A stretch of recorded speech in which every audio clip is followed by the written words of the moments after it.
I told David that you were going to go do some of the interviewing out in the tailgate section. So that'll be pretty cool.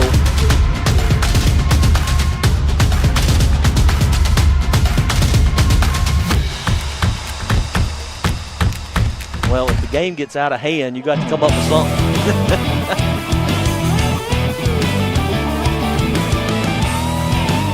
Well, just find the right people.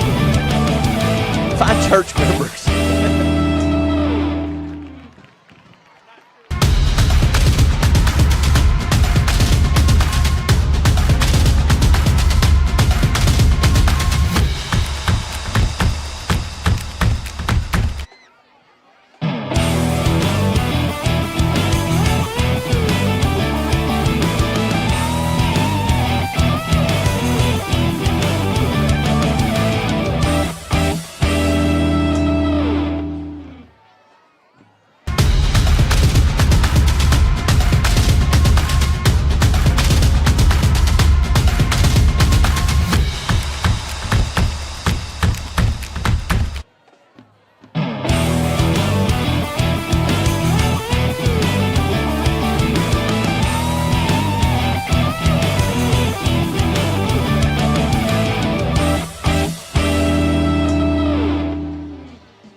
Well, welcome, Eagle sports fans, to another broadcast right here on the Eagle Sports Network. You see the Eagleettes out here cheering in the pregame action for tonight.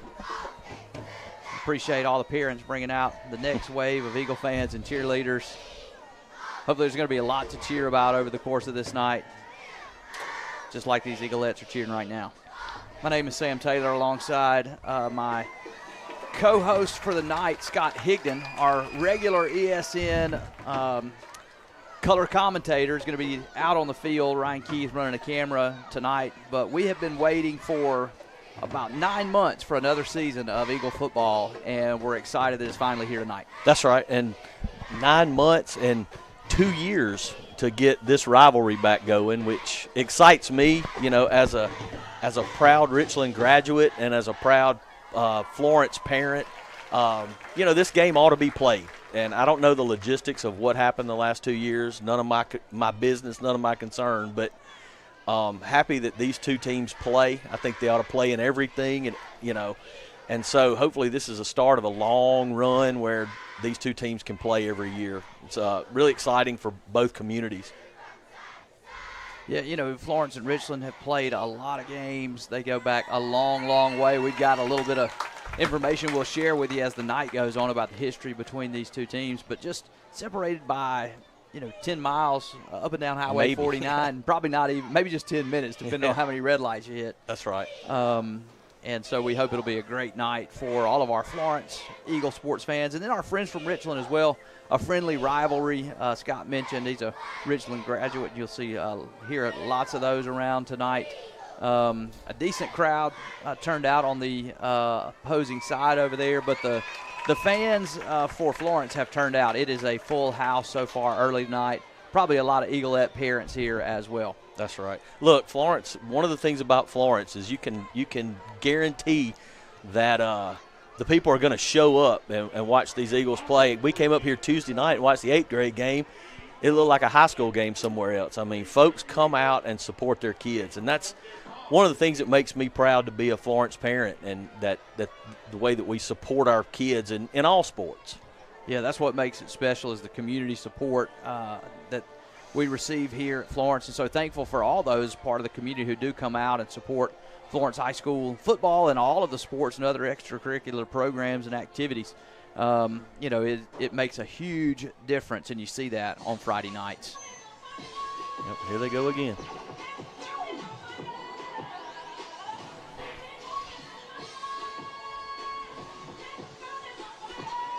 You got the Eagle dance team, the high school Eagle dance team out there with the young Eagles, this crew. They've spent some time teaching them to dance, and now are out there leading alongside them.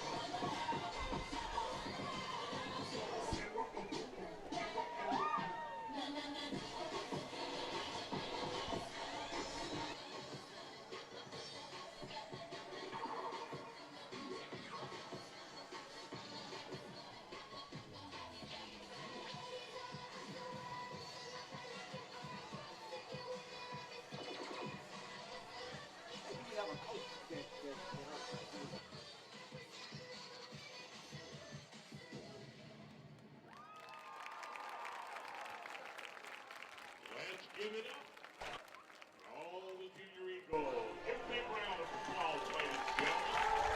These are the future members of our varsity cheerleaders and varsity Eaglettes. We're so glad that they've joined us tonight to help the varsity team welcome the Florence Eagles home to the field. And please make sure to stop by the concession stand. Fan teams are selling fan tees for just $2. They have several different designs for the Eagle fans to wear all season long.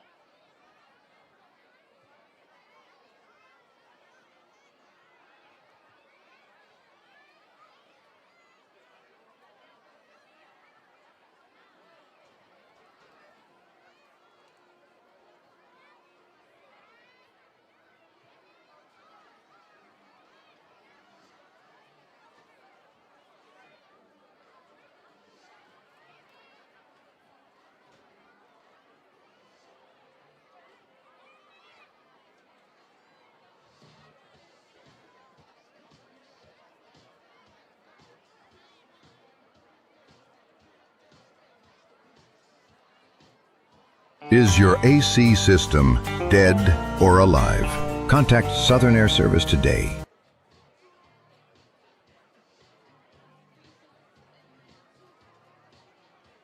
Come on, we're gonna be late.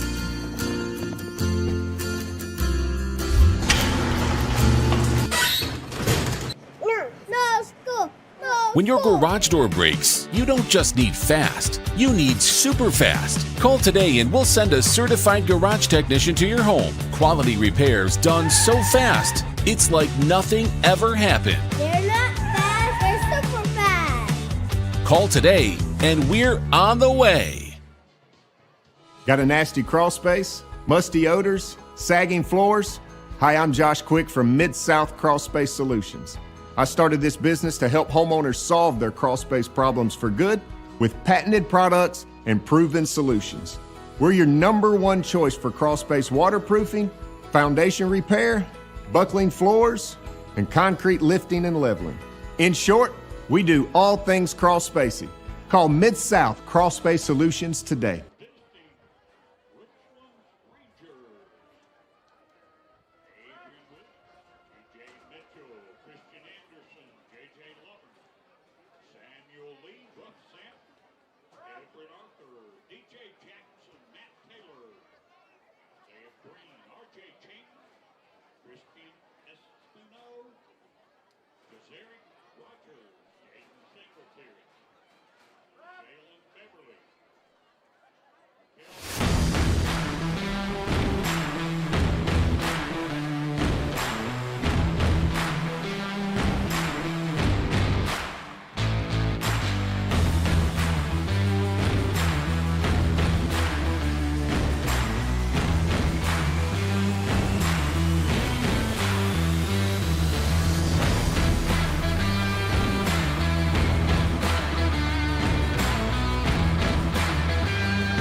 Welcome back to the Eagle Sports Network. We are about 21 minutes from kickoff between the Florence Eagles and the Richland Rangers.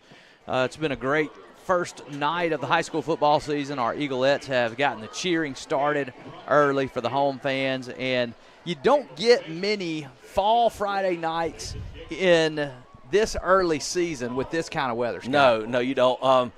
Little scared of the rain, but I think the rain has passed and it's cooled it off, and I would have never dreamed a month ago that I'd be wearing blue jeans tonight to try to stay a little bit warm. But, yeah, you can't beat it. And, you know, you go into tomorrow with college starting and you hope that everybody has the same kind of situation. You see down there some of our tailgaters down in the end zone, Florence fans, and excited, and, there's some – nice Hawaiian clothes. That's nice. That was a Hawaiian-themed pep rally today. Yeah, and it was something else. I was there, and, there was a lot of kids that really embraced the theme this year. Really this cool week. scene, tailgate. You see the red and black tents, a couple of rows deep down there, some of the home fans. It's 74 degrees tonight. It's awesome. For an opening night of high school football season.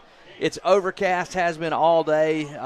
It was rainy earlier in the day, but won't be a concern with field conditions here tonight because we'll be playing on turf. Everything will be drained out, and so it's going to be about, I think, as ideal for high school football weather as you can get this early in the season. Couldn't ask for anything better. And we hope that it's going to be not just the field conditions, but we hope the play on the field will be exemplary as well. You know, Florence is coming off a 6-6 season and really feel like there's a lot from last season to build on. You got a lot of pieces coming back, a lot of production coming back, and tonight will be the first step in that process to see if they can continue to build on what has been some pretty significant success in recent seasons. That's right. Coach Davis is going into his seventh year, and he's got, a 29-36 overall record. But you know what? That's a little bit skewed.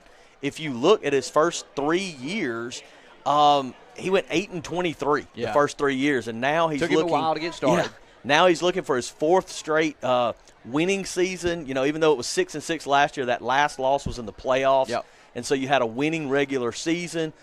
He's looking for his third straight playoff appearance, and so I mean, he's got it going, and that's one of the things about Richland. You know, they went 2-10 last year, but their coach is in the second year, so they can turn it around the same way Florence did if they can get some consistency at that head coach position. And look, they're looking tonight to come in and knock off Florence. They understand that Florence is a larger school. They understand that Florence has had some success over the last few years, and they would love nothing more than to come in here tonight and make a statement for the rest of their season. And so they're going to be playing hard. They're going to be looking to win this game, and hopefully Florence is ready for it. You know, this is an old rivalry. We've got actually some graphics that we're going to throw on the screen. They'll give you a little bit of history about the rivalry between these two teams.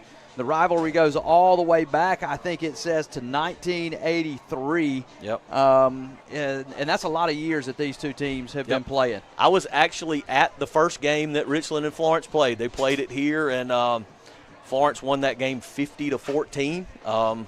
Richland started playing football in 1981, and so it was a few years before Florence and Richland finally tied up, and it was a few more years before Richland actually broke through and beat Florence. And I was actually at that game too. I remember having a button that says I was there when Richland beat Florence, you know, because, I've seen this rivalry from both sides, which makes it pretty cool. Look, I've screamed until I was hoarse for Richland against Florence.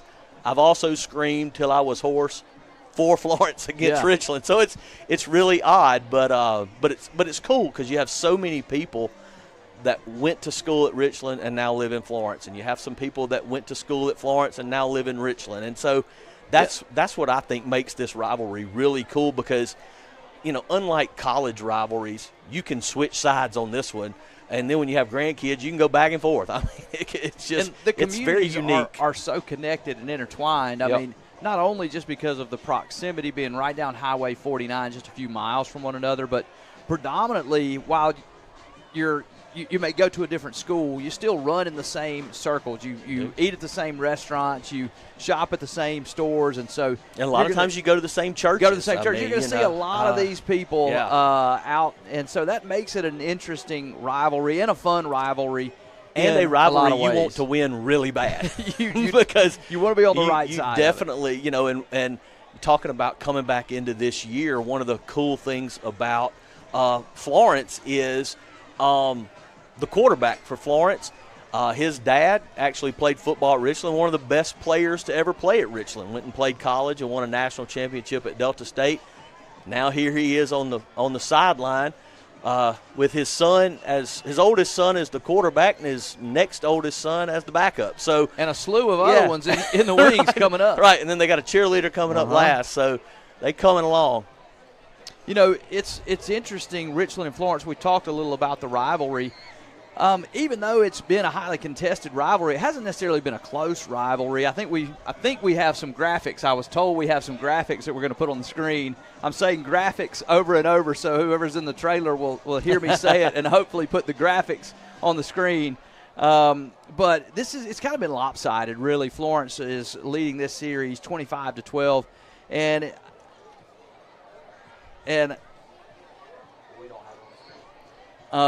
I think it's been about 16 years that Florence has been winning 16 to 18 consecutive wins. So it hasn't been real close lately, but that doesn't mean that this game will follow that same pattern. Well, see, if you do the math and you look at that, Florence leads 25-12 with 16 consecutive. So even though it took Richland a few years to get that win, they took the lead at some point in this rivalry. Yeah. And now Florence has kind of tied it and moved it ahead. So again, Richland's coming in here. They're looking for a big game. They're looking to make a statement, and we'll see. I'm very interested to see what happens. You know, we talked a little bit about the returning production, and you see some captains out on the field. You know, Kane Ashley coming back. He was a starter all year last year, started at quarterback, first-year starter, had a good season. But this is kind of a big make-or-break year for him. It is. And, and the thing is about Kane is he lost his top 2 receivers. He lost Aiden Hemphill. He lost Keegan Cooper. So can he, as a senior, bring along this new receiving core? Can he make them better? And honestly, I think he can. I really do. Every time Kane played last year, he got better. Every single game. If you don't believe me, go watch the Forest Hill game from last year and then look at what he did toward the end of the year. So very excited to see what Kane's going to do this year, and I think he's going to have a big year. I really do. Yeah, and while he lost a lot of his starting receivers, he's going to get one of those back in a different kind of way because Brian Davis didn't play a ton of receiver last year. We did a lot of handing the football out of the backfield, but he's going to be playing more receiver this year. He's not in the lineup tonight, and so that's going to be a big loss for Florence. Well, and he'll also be without Morgan Weathersby, who is another speedster at the receiver position tonight. So he's got some weapons that he's going to have that he didn't have last year, some different ones, but he's going to have some guys to throw the ball to. Jeremy Ross is playing this year, and he showed some really good things in the early season scrimmages so far, and so he's going to have some weapons to throw to, and I think that's going to be a big difference maker is being able to have somebody like a Brian Davis to go out and throw the ball to. And Brian's going to be able to move out to receiver because of some of the other players that have come in to play running back. Noah Myers, one of those specifically. And then there's a transfer that you're going to hear his name called, I think, a lot tonight, who's going to be wearing number 10, and that's Caden Boyd. He's coming over from Clinton Christian, first year at Florence, but he's flashed a good bit in the early season as well. And so I know talking to Coach Davis, he feels like the offense has more playmakers this year than they've had in a few years, and he even thinks this may be the most depth that they've had out of their playmakers since he's been here. Yeah, it's just the question is what are you going to get on the offensive and defensive lines? I think that's where Florence is going to have to find some guys to step up and step in. On the offensive line, you've got Cade Seals, the man-child, who could lift this stadium if he felt like it. And it's just a junior. A strong kid, and just a junior. And so he'll be strong on that offensive line on that right side. But we'll see what he gets, what he has for the rest. It'll be interesting to see. And can they stop a team that can run the ball? I don't know what we'll see tonight, but as the season goes on, I think what Florence is going to have to figure out is how can they stop a team that's going to line up and just run right at them, because they're not a huge team on the line of scrimmage. And one of the guys up front on that defensive side, you mentioned Cade Seals on the offense. On the defensive side, that guy is Tripp Smith, senior. Can really put a lot of pressure on the opposing quarterbacks and does some things in the run game. You see him actually walking out as a captain for Florence. And so he's one of those returning guys that's just going to have a big season and produce if the defense is going to be successful. He's just going to have to cause havoc. So you see both teams sending captains out. We mentioned 12, Kane Ashley, 4, Tripp Smith, and then you also have 6, Caden Bogan coming out. Caden, just a 10th grader, serving as a captain tonight. Caden probably going to be playing a bigger role with some of the guys out that you mentioned. With Brian being out, with Morgan being out, you may see a good bit of 6 in some of those positions. And even more importantly, I see the August Student of the Month, Joel Dykes, walking down in front of us. So shout out. Congratulations to Joel. Student of the Month. Big award. Yeah. Almost as big as the Temp Staff Player of the Game that we'll be naming a little bit later the course of the night. So if you got suggestions as the game goes on, feel free to shoot those to us. Comment them on the Eagle Sports Network game feed. And while you're at it, if you are watching on the Eagle Sports Network, maybe on Facebook, go ahead and share that post so that others who may want to watch the game as well can know about it, and it'll show up in their feed. And you may have friends, if you're a Florence watcher, I'm certain that you have friends at Richland who may not be aware that they can watch their team playing even as an away team tonight. So go ahead and share it. Maybe tag some of your Richland friends in it, and go ahead and share that for us so that people can go ahead and participate and be a part and not miss out on tonight's broadcast. So it looks like we've had the coin toss. Yeah, Florence is going to take the ball first. He's going to receive. These teams are going to shake hands. We're still just a little under 8 minutes left to go from kickoff, but it's going to be expect a lot of fireworks early. You see that oftentimes in early season football games. A lot of momentum. You've been waiting for this moment. When it finally gets here, you're ready to go. Scott, you mentioned the key for Florence, really kind of being the guys up front on the offensive and defensive line. Do you have anything on the team from Richland about what's going to help them be successful? Well, I really don't. It's the same thing. I don't either. The reality is I saw them out here, and I think the way that they can do something against Florence is speed. If they have enough speed, they can, because Florence is not necessarily the fastest team. I think we're about to sing and play the national anthem here. But yeah, I think if Richland can use, if they do have some speed that they can use against Richland, against Florence, that might be the key. All right, let's take you down to the field now for the presentation of the colors by our Florence JROTC. We ask each and every time that you respect all those who have served the country. But tonight, we ask that as you stand, we're going to observe a moment of silence in remembrance and reflection, as it was this very day in 2005 when Hurricane Katrina struck our Gulf Coast. Katrina was the most destructive storm ever to hit the United States of America. More than 1,800 people died. More than 200 Mississippians died. None of the students in either of these schools was alive at this time.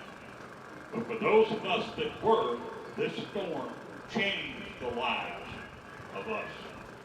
We ask that you remember all who lost their lives, family, friends, and property from its impact, and also those who gave so much in time, money, and effort in the aftermath and recovery from the storm. Please join me in a moment of silence.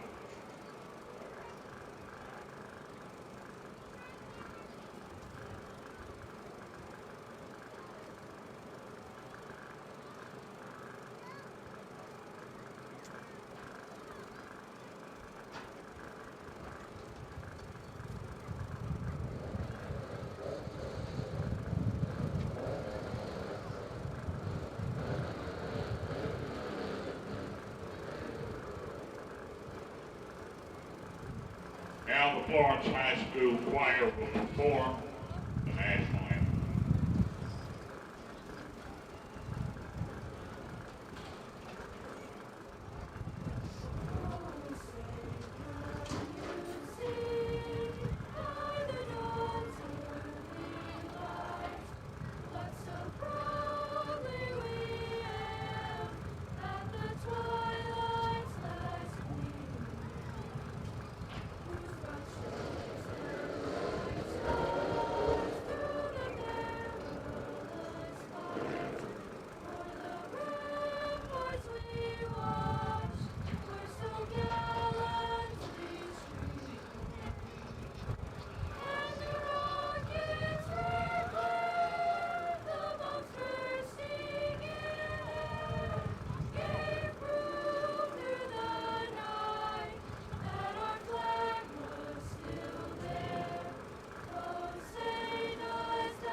Fantastic job by our Florence High School Choir singing the national anthem, the presentation of the colors by the JROTC. And then a really cool kind of moment of silence for the 20th anniversary of Hurricane Katrina.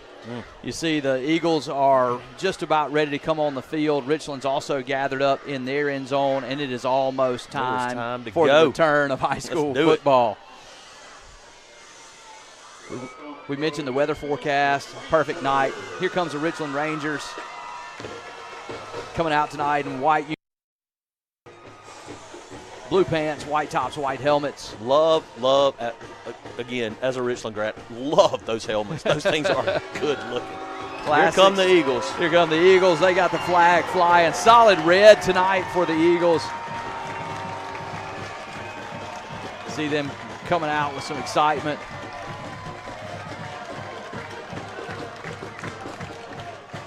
Great shot of the team coming out on the field. All right. About 2 minutes. We're going to get this thing kicked off. I'm excited about this. Yep, it's finally back, high school football, and I hope we get a good, clean start tonight for both teams. You know, sometimes early season can be a little sloppy. You're working the kinks out, but Florence has had a couple of inter-squad scrimmages, had a little jamboree action as well, and so hopefully they've had the opportunity to work some of those things out. Confident that Richland has as well, and so hopefully we'll have a good, clean game tonight as Richland comes out. They'll prepare to kick this ball deep, and it'll be interesting to see who it is that's going to be deep for Florence. We mentioned some returning production, but a lot of new guys as well. Looks like it's going to be Cale Taylor at 7, going to be the deep man. You're going to have Cam back there, Cam Page. Cam Page at 3. Yeah, looks like he's going to be the deep man. And then Jeremy Ross is 2 on the far side. And then that's Caden Boyd, 10. And so some speed there. Even without Brian and even without Morgan, that's some good speed back there. So we'll see how this goes. Officials got it marked up early tonight. We're a little bit of a minute ahead of They're schedule. excited too. They're ready. They're ready to go. See if he whistles it in or he lets it tick off. They're going to let a minute tick off, and so we'll let the anticipation build. I didn't notice, did Coach Davis take his pregame sprint He has tonight? not. I was wondering. I was kind of trying to figure out which way he was going to go. You know, ever since he pulled that hammy down in Natchez a couple years, he sort of backed off on that. So I don't know. We'll see. He's got time. He's still got his headset on. He usually loses it. Oh, here we go. Nope. Still got it on. You know, Coach Davis, he does a great job coaching Florence special teams. A lot of people may not know he takes that as a personal responsibility and does some great things. They're always really solid on special teams. I know he'll be watching this first kickoff return with intent. Clock stopped now at 33 seconds. The officials may be trying to figure out how to change that. We're having a little bit of a hard time. Oh, here he goes. All right. Now we got it marked ready for play. 12 and minutes. Coach Davis just took off. To the there sprint. He went. Yeah, you knew that was coming. Yep. He wasn't going to stop that. And we are ready for some football. See the Florence Eagle mascot down there tonight. Ellie the Eagle. We're whistled in and ready for play. Number 5 kicks it deep for the Rangers. Ball's not handled there. 10 takes it, still cuts it up past the 20. It's a good return. Going to be brought down at the 25 by a host of Rangers. You see some of those early season jitters potentially there as well, here we go. You know, we had the jamboree last week, but, you know, Florence is coming out this year with a new offensive coordinator. A couple of new things they did at the jamboree. So we'll see how that works out tonight. A little bit of a different wrinkle. I noticed sometimes last week they were rolling Kane out a little bit more. So we'll see if that continues or if they were just trying to show some things on film that they didn't want Richland to see. We'll see.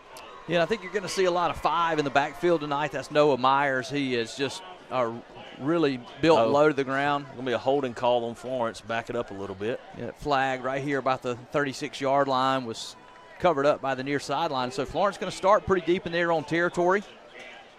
See if the offense is able to do something with the football, maybe push it out of their own end. We'll just call it less than ideal starting field position for your first drive. Wide receiver split left. Tight end motions back to the right.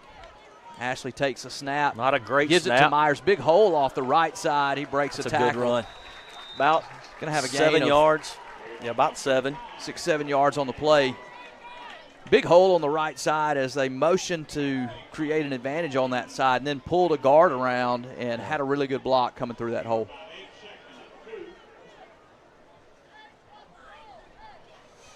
That was sophomore Ryland Gordon motioning over to the right side of the formation. Yeah, and I don't want to get in Ryland's way. Ryland playing with a cast on that right hand, but very capable young man. Ashley takes this snap two low bad again. snaps in a row. Big hole this time for Myers as he breaks it up across the 40. Good run. A little activity behind the play there between Florence and Richland defensive lineman, but no flags. Cooler heads prevail, and a big second down run by Noah Myers. Yep, that's a great run, and Cade Seals knocking somebody to the ground again, and so that's something I think you're going to see all night. Watch 77. I think if Florence ever gets in a situation where they're in a little trouble, they need a yard, need 2 yards, they're going to run right behind 77 and just let him push the line of scrimmage. Here comes a tight end motion over again. Better Good snap that time. Same play back to the right side. Brought down a little quicker this time as 50 for the Richland Rangers steps into that hole. Still a gain of 4 on the play. Yeah. Sure didn't look like it, did it? Yeah. But that's kind of Noah's running style. Yeah. The way that he runs, he gets north and south in a hurry. Not a real speedster. He does have good speed, but he can be a load to bring down. Right, and when you see a gain like that doesn't look like it went anywhere, but it went 4 yards, that means the offensive line is pushing the defensive line because he looked like he got stopped at the line, and he did, but the line was 4 yards down the field. Ashley looking to pass this time under pressure. Has a man. That ball is caught at about the 20-yard line. I think behind the play we're going to have either a hold or – no, it's over on the sideline. We may have a motion illegal man downfield on the Eagles. Yeah, number 7, Kane did not like that at all. Cale Taylor getting behind the defense there. Kane able to put it out there on him, but nice throw, nice play call off the play action pass. Going to go for naught as one of those linemen just wanders just a hair too far downfield. Yep. That's also one of those things that happens when you hold the ball a split second long. Those linemen are trying to block and sell. I couldn't see who it was. Really great catch. It was a good throw and a good catch. So, you know, even though the play got called back on a penalty, that's got to give those two guys a little bit of confidence in what they're doing. Okay, Cade Seals is what they're saying. You get that a lot on a play action play. You just got to get it out on time, and the lineman got to be mindful of not inching up. That's right. 2nd and 13 now. Ashley will take this snap. He gives it to Myers, who's hit it in the backfield and going to be stacked up there for a loss. Heavy penetration. The Ranger defense is fired up. That's going to make it 3rd and long now. First 3rd and long situation in this early season for the Florence offense. Yeah, I think that they've run that play so many times. Richland's kind of pinning their ears back on it, and they're reading off the motion and saying, we know, you know, depending on where the motion goes is where we're going to go. So we'll see what happens here. I think a good play action and try that pass again. But Kane has gotten only about 2 snaps that have been good. So got to hurry here. Only about 5 seconds on the play clock. Go in motion. Looks like they didn't get this one off. No, you got to get a false start. It's on the motion when he comes across. Cam Page is just moving towards the line of scrimmage slightly, and it's just one of those little things you got to clean up early in the season. This is what you said about the first of the season. They're a little excited. They're taking a little time to get the play in. Kane's coming all the way to the sideline to get the plays, you know, and so we'll get this cleaned up. The center really needs to get the ball to Kane's waist as opposed to his feet, and we'll see where we go from there. Yeah, if I'm Florence, I'm trying to at least cut this thing to about the 50 and see if you can maybe go for it. 3rd and long now. Okay. They give it to Cam Page on the motion. He spins. Ball's loose. Richland picks it up out of the air. He's headed to the end zone. What a Ashley play. Not going to get him, and the Richland Rangers are going to take the lead 6-0 on the fumble and the return for a touchdown. Big play early for the defense. Wow. That's just being in the right place at the right time. The ball popped up, and he caught it and took off. And it's a couple what a great play. One is there's just a missed block on the outside, which allows this Richland Ranger defender to make early contact. And he just spun right into it. And then he spins to make him miss, and then there's another defender coming in, helmet right on the football, bounces right to 2, who has plenty of speed to run it in the end zone. early score. And that is how you lose a game to a team that you probably shouldn't lose to, is things like that. So Florence has got to get back. That kick is blocked. Yep, So good. the extra point will be no good. So Florence got to get their stuff back together and start over and not worry about that. You know, it's a combination. You think about the long play action pass that you get a penalty that's down the field. You had a number of penalties on that drive. You had the procedure penalty with the illegal motion. I mean, move the ball, had the ball starting at the 10 or 15-yard line. A lot of success. The good news is, if you're the offense, is you're glad that you get to go right back out there. Yes, that's right. You're about That's to right. get the ball back, and you're going to go right back out there and feel like, hey, we had some success. We just got to go and execute a little bit better, and we're going to jump right back into this football game. Right. But if you are a Richland Ranger fan, that is the start that you drew up. Oh, Turnover absolutely. early, points on the Absolutely. board early, just what they needed, and it's what they got. Yep. All right, so the Rangers will prepare to kick this ball off. 5 kicked it deep last time. It was Boyd who received. He had a hard time picking the ball up, so ball security a little bit of an issue for Florence here early in the season. Got a feeling Coach Davis is going to get that cleaned up in a hurry. Here's the kick. Again, it's going to be Boyd who receives it at the 5. Block for him. Move up across the 20. He's There got he a goes. hole. There He's he at the goes. 40. One man, one man. He cuts to the inside. He's at the 30. There he goes. He's gone. At the 10, they're not going to get him. I don't see no any flags on the play. And Florence answers right back. What Caden I mean, Boyd, my goodness, what welcome else could you to ask Florence for? High School. That's right. Transfer in, and there he goes. What a way to make an impact as a new player on a new team comes in That's and right. returns. Not the season opening kickoff, but Right. the second kickoff of the season. Well, I'll And be man, honest with you. We needed that one more than we needed the first one. I mean, that is the answer to a bad play, is to come out and just put it right back on them. Gets a nice block right there on Good the move edge. against the Really kicker. only has to make one man miss, and does, and then just enough to kick to get that ball Great across the job. goal line. And how do you answer? Now we have a new kicker, Luke Jones. Looked good last week in the snap his thing, back, in the hold his jamboree, down, kick is up, and he it's missed no it good. wide, but that's okay. I feel good about Luke kicking the rest of the year. That's his first kick in front of a big crowd like this, and I think he's going to be all right. You know, Luke kicked really well early in the season, and the good news is, hey, Richland missed theirs too. That's It's right. 6-6, despite what the scoreboard here says. These officials having a hard time getting that figured out. It was but 82-17 for a minute. But 6-6 and a lot of fireworks early. If That's you right. are a Richland Ranger fan, you're thinking, oh, how did we give up a kickoff return? If you're a Florence Eagle fan, you're thinking, how did we give up a fumble That's right. for a return? But How hey, in the as world? a football fan, it is a lot of fun to watch. I'm not controlling it. It makes for a fun game to watch, a fun game for the fans, and this is going to be the first kickoff that the Florence kickoff team is going to get to kick off this year. If you've been with us for very long, you know that Florence can do a lot of unconventional things on their kickoffs, and one of the times that Coach Davis likes to do it is he wants to turn a game around. Don't know if they'll try something fancy here with a new kicker. They got the ball up on the tee. Luke is able to chip a kick kind of over into the corner. We saw him do that in one of the scrimmages, did a great job of it. We'll see if he chips it here. We'll see what we get right here. Don't be surprised if he kicks an onside kick.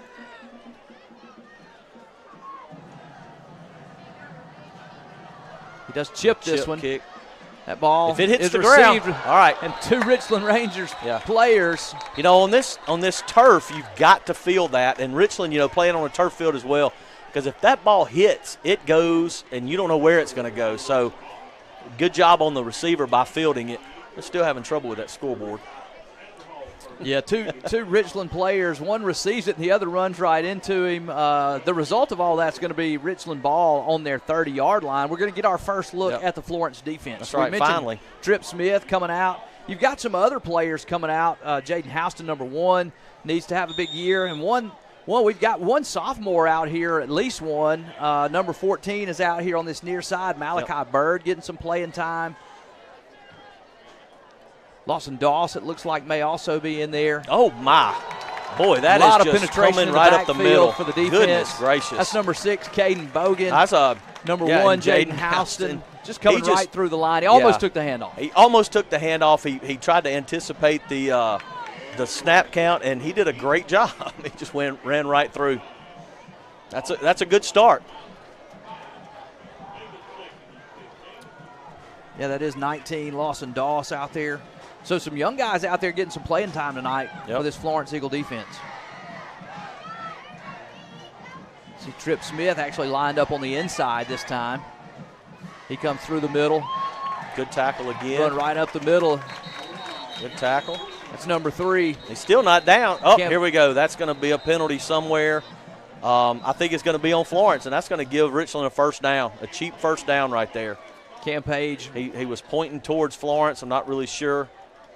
Cam Page gets in underneath that play, makes a nice hit, stops the play, and then you just get some pushing after the play that is going to cost Florence. Illegal hands to the face on Florence right there. So we're going to get a penalty. It's going to be automatic first down, or it's enough yardage to get a first down. See a lot of penetration from the Eagle defense early. That's a really good sign. Yeah, it really is.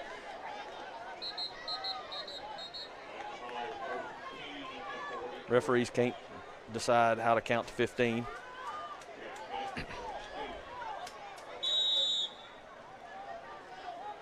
Got 4 down linemen right now for the Eagles. A lot of times they'll run a 3 front. We got an extra man. This time they get Trip Smith, who's a little jumpy right there over the football. Used to be on the outside. They got him on the inside, and he jumps. Got to stop with these penalties. I mean, tons of penalties on the offense coming out. Now we got 2 on the defense. I mean, if you want to keep a team in the game, that is how you do it. Florence is following that script. Luke DeRue coming in right now, going to replace Tripp so he can get refocused. Richlands take this snap, gives it to the running back. Big hole right up the middle. He's across the 40. Good tackle. As Cale Taylor comes up, makes a tackle from his safety spot. Probably saves a touchdown. You see, they don't take long getting Tripp back on the field.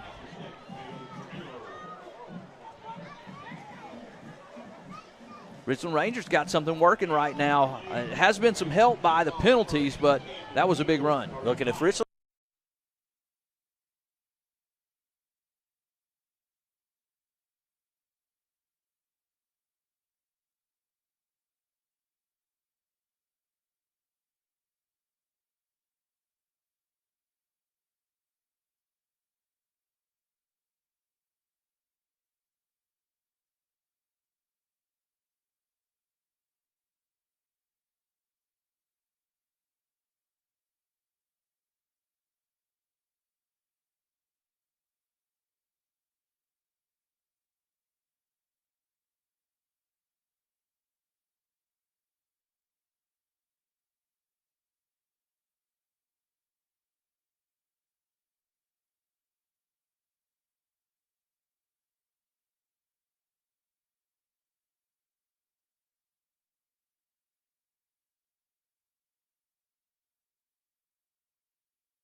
All right, Florence gets a stop right there. Probably did y'all a favor by having this go out so y'all don't have to listen to us, but hey, we're back. You know, we talked about some of the early season things you gotta work out as a football team. Not just the football team. You know, we got to work some out too, but I think we're getting it sorted out, and appreciate your patience as we work through those things. We have a timeout here, a water timeout that we have during the Hey, I'll tell you what, month. as they go to timeout, we'll go ahead and take our first timeout of the year as well. Stay tuned after a word from these sponsors to the Eagle Sports Network right here. Stay tuned. Is your AC system dead or alive? Contact Southern Air Service today.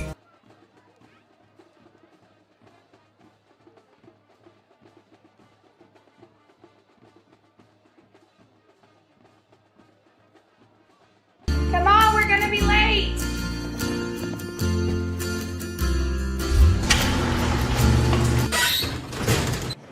No school. No When your school. garage door breaks, you don't just need fast, you need super fast. Call today and we'll send a certified garage technician to your home. Quality repairs done so fast, it's like nothing ever happened. They're not fast. They're super fast. Call today and we're on the way.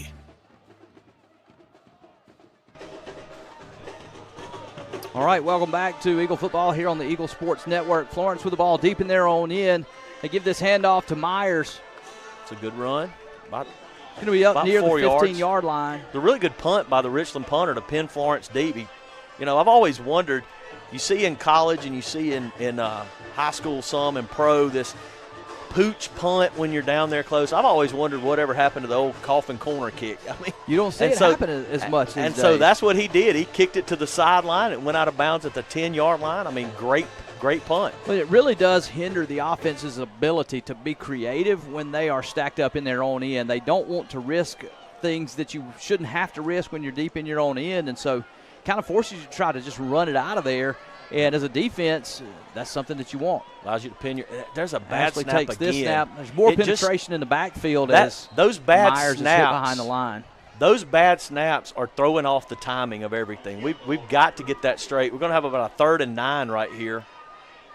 Yeah, the snap's low, and then you've also just got some guys that are coming through the line unblocked. I mean, that's a defensive lineman who just beats his block, and it's right in his gap. He just beats his guy clean, gets underneath the backside of the play, and when you're getting contact on even your big backs in the backfield, when you don't give them any time to get going, it's hard for those guys when you're getting contact in the backfield. 3rd and long. We'll see what Florence does here. It's 3rd and doable. Again, another This bad ball's snap, loose. and Kane kicked that Picks one. it up. He's going to throw this one. Got a man Got a open. man He's got wide Taylor open. again. There he He's at goes. the 40. Run for him. Got blockers all the way. He's going to go up the He's going sideline. to go. Wow. To the 10, to the 5. What a wacky play. game, man. What a wacky football game. We've got a fumble return for a touchdown, a kickoff return for a touchdown, a bad snap that the quarterback kicked and picked up and threw for a touchdown. What a crazy game. You know, it's just been one thing after another. You'll see this. The snap's I mean, low. he kicks it. He picks it up. And look, it's a good thing Kane's about 6'4", 220, because not every quarterback's going to make that throw. Look, what I was going to say is this is the same play that they tried to run early in the game that got brought back on a penalty. Yeah. And if there was ever a play that should have worked, it was the previous one. Right. If there was ever a play that shouldn't have, it was this one. One does and one doesn't. And there's a good kick. See, this right kick there. is There we up go. and good. There we go. We knew Luke's got it. And so he's right back on track. That's right. Florence back on track as they take the lead in this one now, 13-6, after a game of huge plays both ways. We still got to get that snap squared away. The thing is, I don't remember seeing that issue in the Jamboree last weekend, and then now we're getting that. I don't know if Richland is doing something on the line that's forcing the center to rush the snap or what, but Florence has got to get that straight because it almost cost them there. And I mean, let's be honest, that was a lucky play. They got lucky on it that it didn't cost them. Yeah. Kane, that could have just as easily been 6 the other way for the second time. But, you got a senior quarterback. Kane kept his head. He picked the ball up. He didn't fall on it. He just picked it up and made the play. But you don't want to have to do that. Yeah, you better not count on being able to do that. Florence kickoff team. We only got 10 on the field. Yep. Now they're going to run There we go. one more on. This ball is up on the tee. I would see if he chips it again. Yeah, it wouldn't surprise me. They got this side lined up heavy, and now they're going to swing. Got plenty of time. A little miscommunication We got here. plenty of time. Still 12 seconds on the play clock. Don't have to kick it yet. He says now we're ready. He does chip this one to the right That's side. a lot better. It's fielded there just beyond the 20-yard line. Brought back through the middle. He breaks one tackle and then falls down near the 35-yard line. Good, decent return. Got number 35 there from Florence. I believe that is Kellen McFall on the tackle. Gets up a little bit slow. Hopefully he'll be all right. So here comes the Florence Eagle defense. You know, they were able to get a stop last time. A lot of penalties that they need to clean up, and then they gave up the big run play before they finally settled in and forced the stop, and they end up getting a touchdown out of their offense. Let's see if they can come back out and get a stop right here and maybe not aid this Richland Ranger offense quite as much as they did the first time around. Yeah, we just heard from the sideline that Florence got a new center trying, so we'll see what happens. We'll see if we get a new center coming back out. Richland with 3 wide. Give this one to the running back. Tripped up. I think he tripped over his own man. Tripped over 75, it looks like. Yeah, but that's number 56 from Florence getting a little penetration. That's Skylar Henderson, who actually drives the offensive lineman into that running back and causes him to stumble. And so that's a good play by Henderson right there, getting that penetration and closing what really was a big hole. Yeah, it really, he could have gone. 3 wide again, 2 to the left, 1 to the right. Gives it to the running back in the middle again. He's hitting the backfield. Trip Smith with the first contact, and then a couple more Eagles. Looks like Skylar Henderson again with some penetration. You know, Skylar is a big kid who's really capable. It's good to see him having some success early in this season. And Florence's linebackers are coming to the line of scrimmage. I mean, they have just – look at Jaden coming, and they're just – Cam Page. Yeah, I mean, they are just pinning their ears back and coming. They were on 1st and 2nd. They may back off a little bit here on 3rd and long. Yeah, 3rd and 9 looks like they'll step back now. This is where Tripp needs to get through and put some pressure on the quarterback.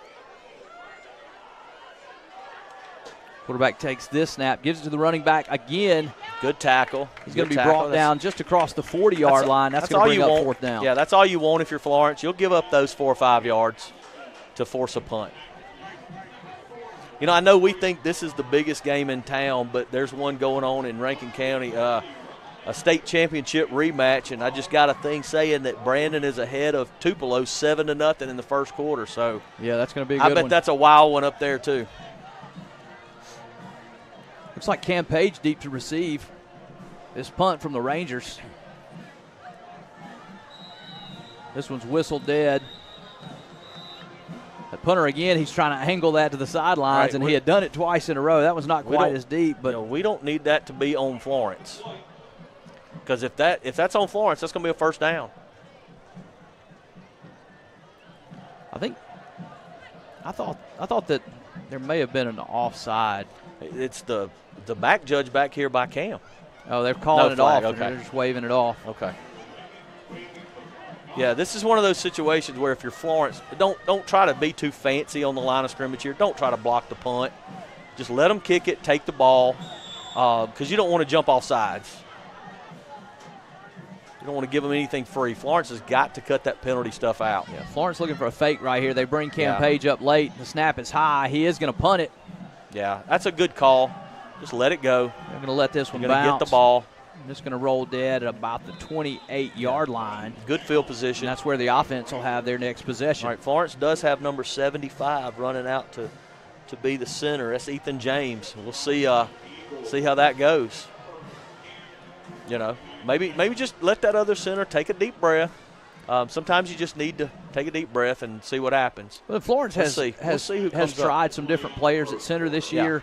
They've run some different guys in and out, and so not unusual for them to maybe, give somebody a break, let them refocus, and then just to try some different players. And so Ethan has played a number of snaps in the Jamboree as well as inter squads.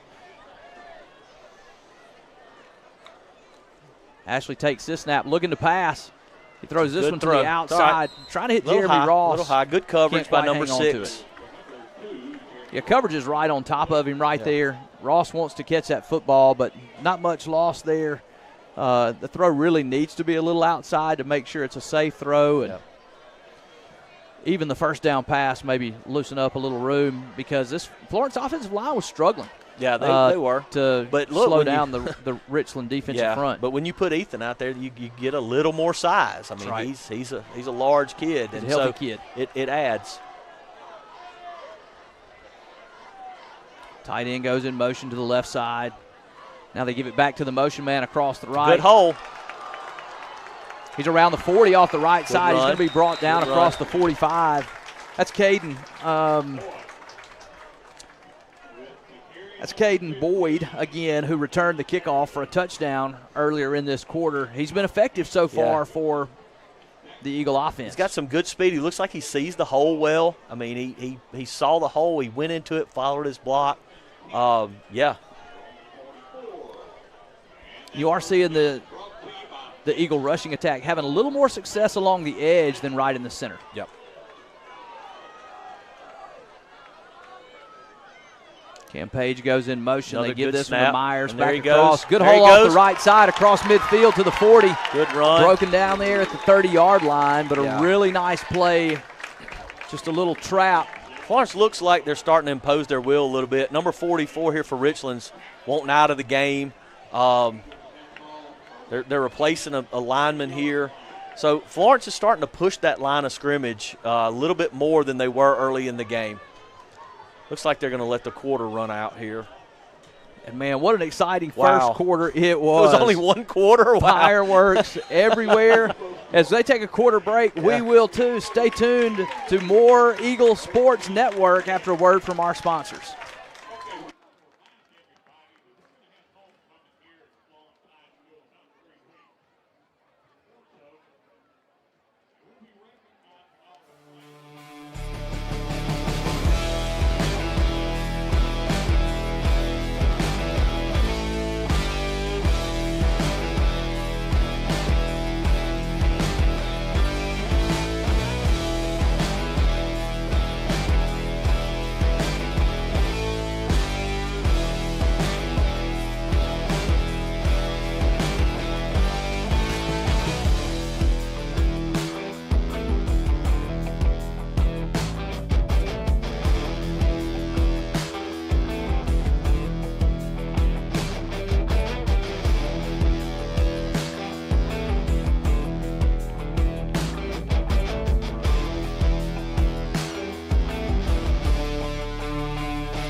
All right, welcome back to Eagle football here on the Eagle Sports Network.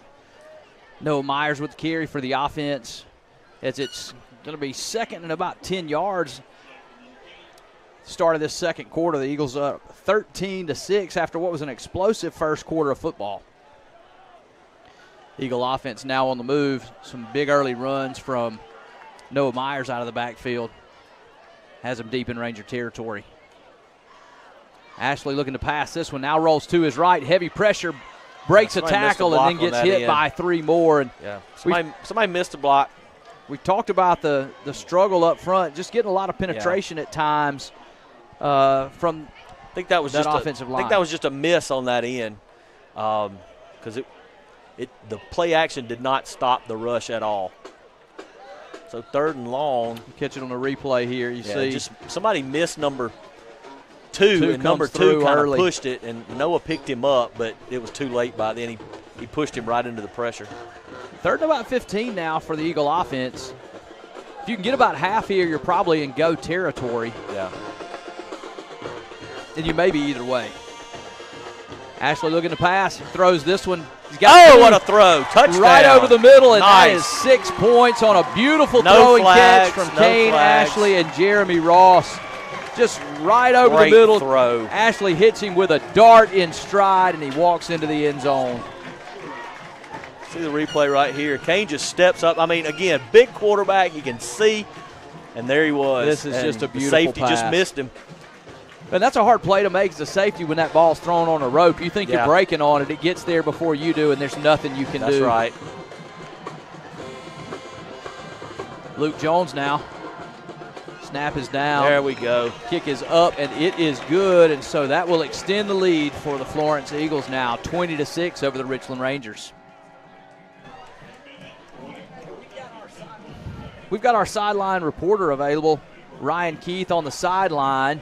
Ryan, what's the spirit like on the sideline after that big play by the Eagles? Yeah, let me tell you, the emotions are just as dramatic down here as they are up there. You know, these guys are feeling it.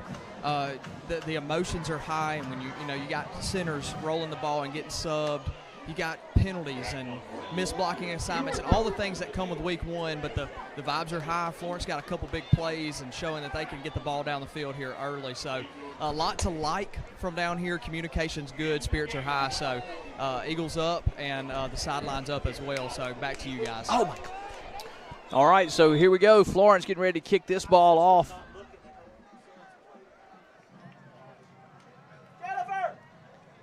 And the ball rolls off the tee. We're going to get a reset here and a flag. See how they call this one.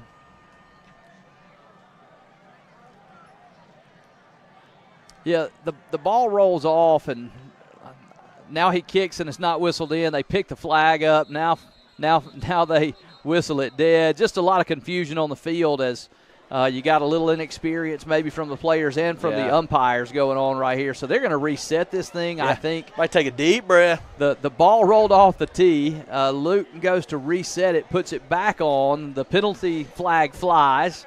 And so he realizes that the ball then fell off the tee, and Luke resets it, but he kicks it off before the official can come back and whistle it back in. And so I think – yeah, we're just going to take a deep breath. Let's see. They're talking about it to see if they're going to enforce. False start. Now they back it up. Now they are going to enforce the penalty. Yeah. All good.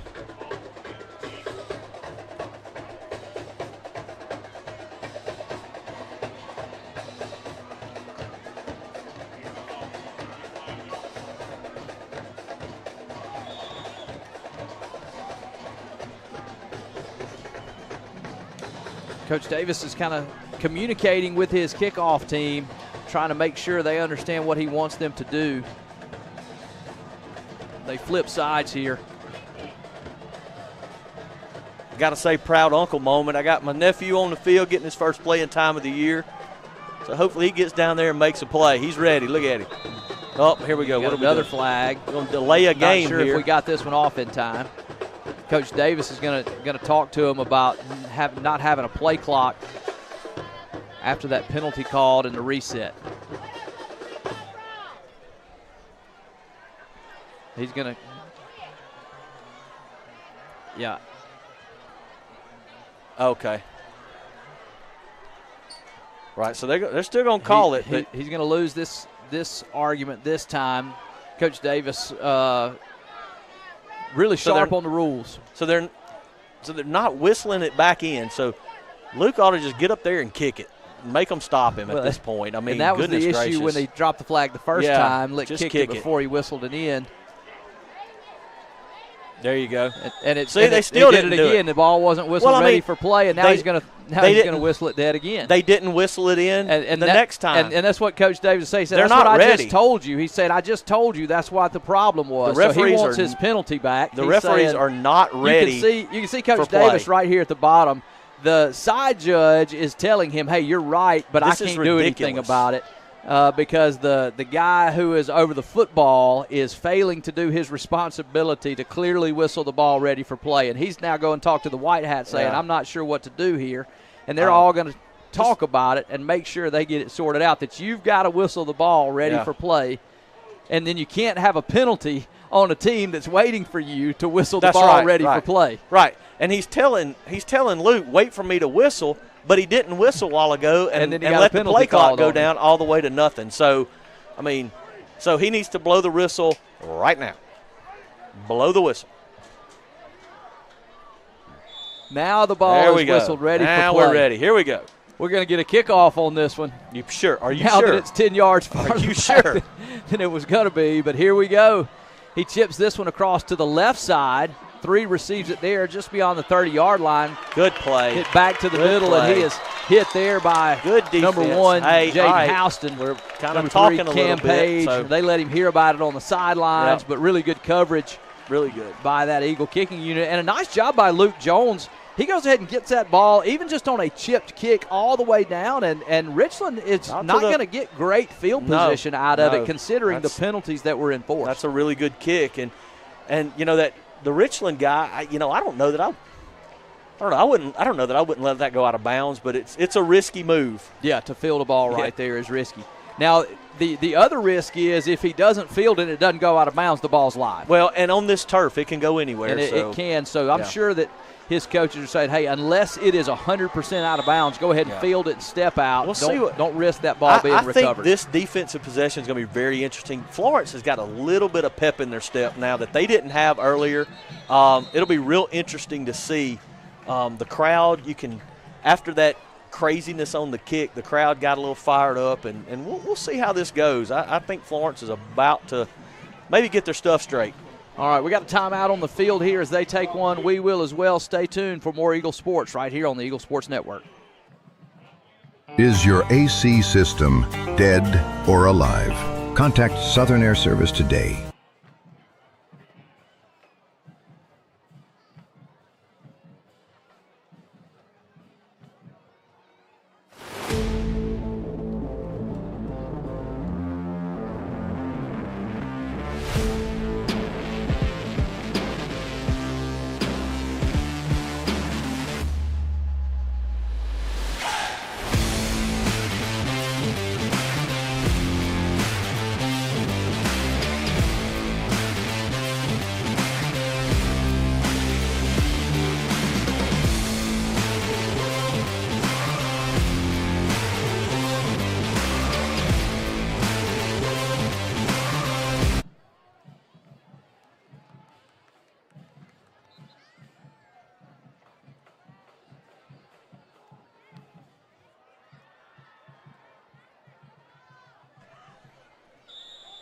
All right. Welcome back to Eagle Sports here on the Eagle Sports Network. Richland Rangers with the ball now, 1st and 10. They hand it off on the inside. He's stacked up in a hurry by that Florence Eagle defense. Yeah, that defense starting to get a little fired up now. Yeah, I think that little mess on the kickoff kind of got them going. So we'll see. Hopefully Florence is starting to get it together, get those first game jitters out, and play like they're capable of playing. Yeah, it was a little bit of a haphazard start here, but things kind of have settled down for Florence as they've taken control of this game now, leading 20-6. See if the defense can make good on that control by holding the offense here again. They give this ball again on the inside. Trip Smith hits him right at the line of scrimmage and holds on and brings him down. Third about 9. Tripp wants to have a big senior year, has had an impact on this game early. He had a little moment where he got off the football early, but here you see he's lined up on the inside. He just beats his man clean and makes the tackle in the backfield. Tripp's a really good player. Now on 3rd down, they'll move him back on the outside where he can get after the passer. This one's whistled dead.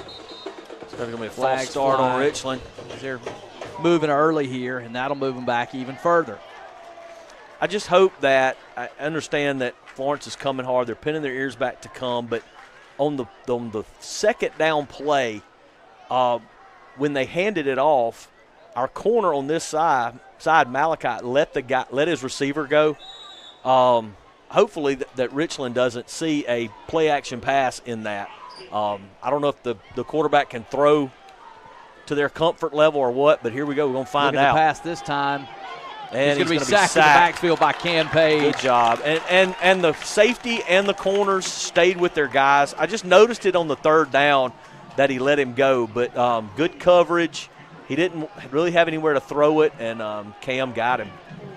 So great job. And almost 20. Big stop for the defense. And if Florence can get this football back, they'll have a chance to really take even more control of this football game. And something you don't see very often. You may see it in high school and some smaller high schools, but the guy that gets the sack is now going to return the punt. Yeah. You don't see that very often.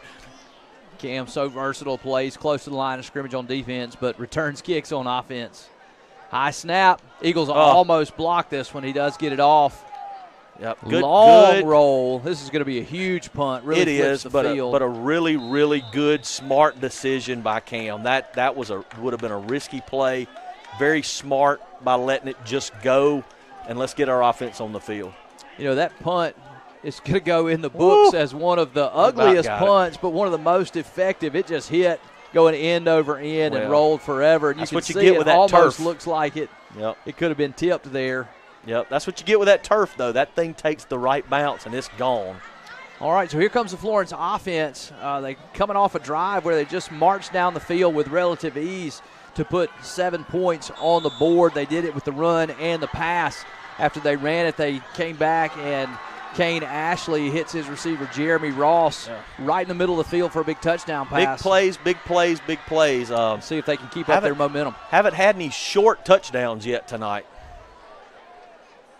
Ashley under center now. He's going to give this one to the tailback who runs through and has a gain of 3 to 4 on that play. Got a Richland player down. Hopefully it's nothing bad. He's getting up good. Good.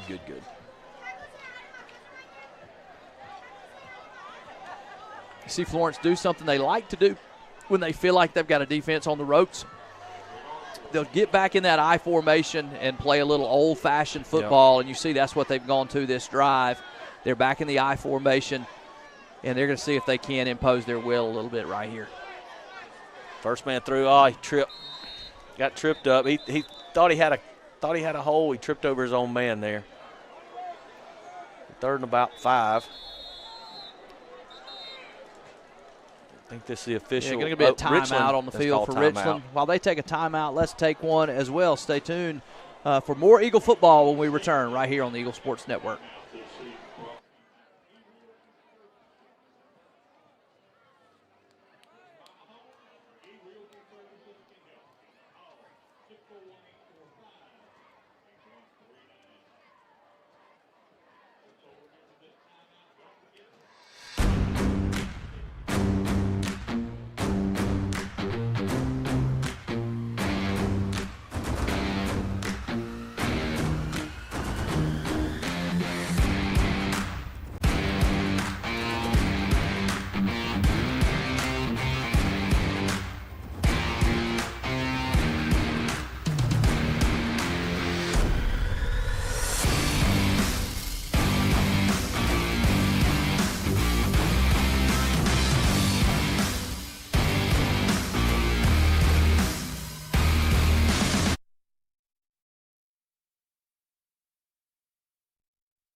All right, welcome back to Eagle football here on the Eagle Sports Network. Eagle offense stays on the field right here. It's Caden Bogan that time with a carry. Oh, and now it's going to be the official timeout.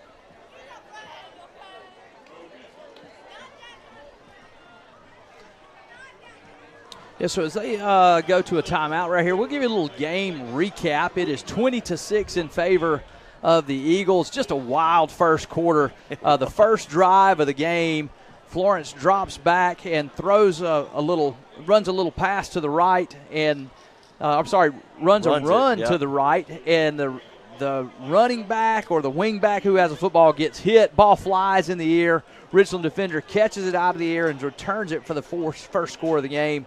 On the ensuing kickoff, Caden Boyd returns it 90 yards probably? Something like that, yeah. I mean, about 90 yards. The kicker for Richland's putting it down there. For the touchdown. And since then, Florence has taken a little better control of the game. They've gotten on the next drive, they had a low snap that was fumbled, kicked, and then thrown for a 80-yard touchdown. And then they just completed their best drive of the night. Now they're trying to continue with their offensive success here on this drive, second about 4. Gives to Jaden Houston. It's a different look here. He's like you said, it's that I formation. You know, they had 3rd and 5 a minute ago when our sound went out, and they ran a sweep, which is something that they had not run tonight, which got the first down. And I think Florence is really trying to impose their will on Richland's D-line at this point and see if they can wear them down and really, really take control of this game early. I know Florence, if they feel like they can, would like to put this game away and maybe get some kids some playing time that wouldn't normally get some. Yeah, and they have been able to impose their will so far in this second quarter. Here they give it out of the I formation again. Jaden Houston, the bigger back, he just continues to churn. Pushing. And you see that offensive line. They're pushing the line of scrimmage. It's a good 6-yard gain a long before way he got hit. Forward. You see some of those big linemen continuing to get forward motion and progress as they're really getting a push. And you see that a lot at the beginning of the football game when the adrenaline's flowing. Maybe you see a team that can hang in there, but over the course of the game, that size starts to wear on you. And some of these Richland linemen are playing both sides, and it just it comes a time where fatigue, takes over. Fortunately for both teams and for us, it's not hot, so that does help. Yeah, Eagles going to have Florence is going to have to call a timeout. Here as play clock's running down. Yeah. All right, as they take another timeout, let's go ahead and take one as well. Stay tuned for more Eagle football when we return right here on the Eagle Sports Network.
Welcome back to the Eagle Sports Network.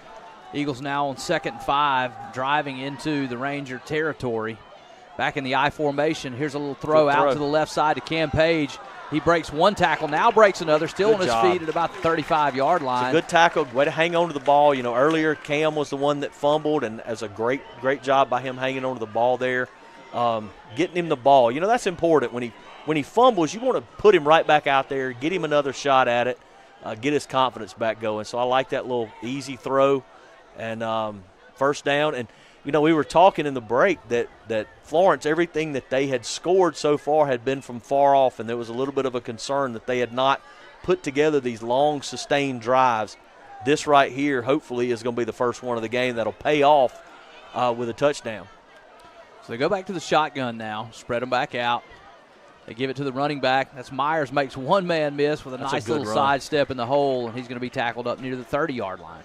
Yep, just continuing up the middle. And, when they get, again, they had 3rd and 5 a while ago, and they ran a sweep, and it worked out for them. So again, we've said it, and we'll say it again. I think Florence is really trying to impose the will on that defensive line right now. They have really favored this little inside trap run where they motion the tight end across and then run a little inside trap back on the opposite side of the motion, and it's been pretty effective for them as an inside running play. Looks like Florence might call a timeout here, a little confusion. Yeah, they're going to call timeout. A little bit of confusion. I don't know if they didn't have the right players or enough players or what, but Kane didn't like that coming out of the huddle. Yeah, and the one thing he didn't like was he got out of the huddle and the play clock was already under 10. Yeah. They're just a little bit slow getting plays in and out, and that's putting them in a little bit of a bind right now. And they want to go ahead and cash this possession in. 20-6 is a good start, but it was a little bit of a slow start for Florence. They gave up the score on the very first possession off the turnover. They want to go ahead and, like you mentioned earlier, put this game out of reach early so that they can continue to rest some guys, playing without some key guys, and they don't want to lose anybody tonight if they can put this one away early. Right. They've got a lot of young guys that they'd love to get some playing time. And look, those young guys, you never know, by the 4th or 5th game of the year, you may need them. Yeah, that's one of the reasons why they want to get them in. Yeah, some guys that are sitting on the sideline right now that haven't been in the game, in week 5, they may be playing a big role. So when you got a chance to put somebody away, you really want to do it. And as we've seen, one play can turn things around, especially in this game. Some of the fireworks we saw, some of the big plays, you want those to keep going your way. Yep. This time it's play action. He's got a man right across the middle. Just kind of short arms that one. Looked like he had him early, but then it looked like that hole was going to close. Trying to hit Arrington there, coming on a little tight end pop pass, and just can't quite make the connection. I like the play call. But, he probably saved his receiver right there from getting hit really hard. Just fixing to say the same I think thing. the safety had his crosshairs on him, and I think the fact that he threw it in the ground might not have been accidental. I think he was trying to pull that one back and realized I can't, so I'm just going to go ahead and spike it so nobody can catch it. He realized as he was already getting ready to turn it loose that he had a guy in trouble. Again, another thing of a senior quarterback. It's okay to throw one away. It's okay. Looks like we're going to have a flag here. It's the same situation with a motion man as he's coming down that line of scrimmage. He cannot make any move towards the line of scrimmage. Right. And if he moves towards the line of scrimmage, that's essentially a false start. And that's what these motion guys are doing as they come across the formation. You'll see they're actually running up the line of scrimmage. You'll see it right here. It's 10. No, he moved on that outside. It wasn't 10. It was. It was 2 on the outside. 2 on the outside. He did. Jumped. He just lost his set right there. Yep. So 3rd and about 12 here. Ashley rolls to his right, looking to pass now. There he's got a man. Looking for Boyd there as he kind of creeps up. Can't quite find him. Going to bring up 4th down. Rangers really had everything covered there. The call was for a deep ball. Boyd is coming out in the flat and then just sneaks up past the defenders. Tough throw to try to make there. Getting it over the defender and down to the receiver in time. Be an interesting decision here. I think Florence will go for it for sure.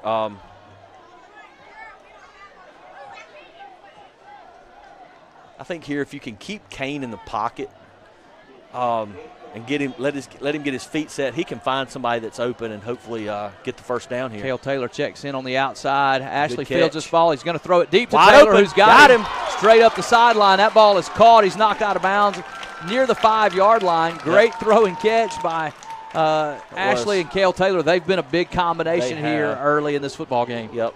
And that's we talked about it at first, this new receiving core, these new receivers, and then you have not only new receivers but a receiving core that is without Brian Davis. They're probably most reliable this year, but Kane has really found something with this new group and has really looked good.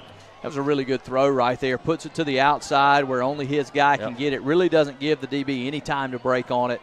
And now you've got a 1st and goal from just outside the 5. I think you see Noah up the middle here. Whoop. And they knew it too. Yep. Looks like Richland knew what I knew. Yeah, you see he's getting hit in the backfield. You got guys just kind of – they've seen that play a number of times. That's right.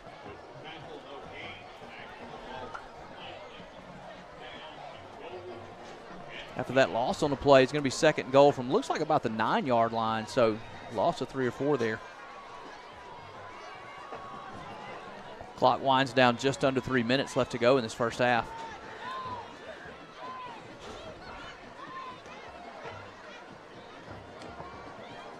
Gives it to the motion man. That's Boyd. It's a good run. About a game. He's going to be tackled about the 5-yard line.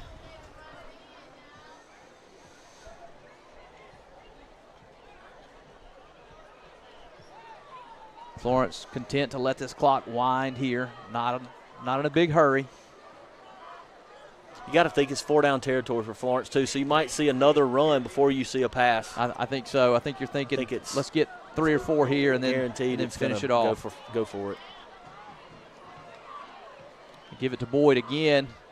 He's going to be stopped for a loss. Now you might be a different decision. You know what? I think honestly, good time to in a get game like this, for your kicker. Get Luke out there and get him something. Here he comes, and I think this is a good decision.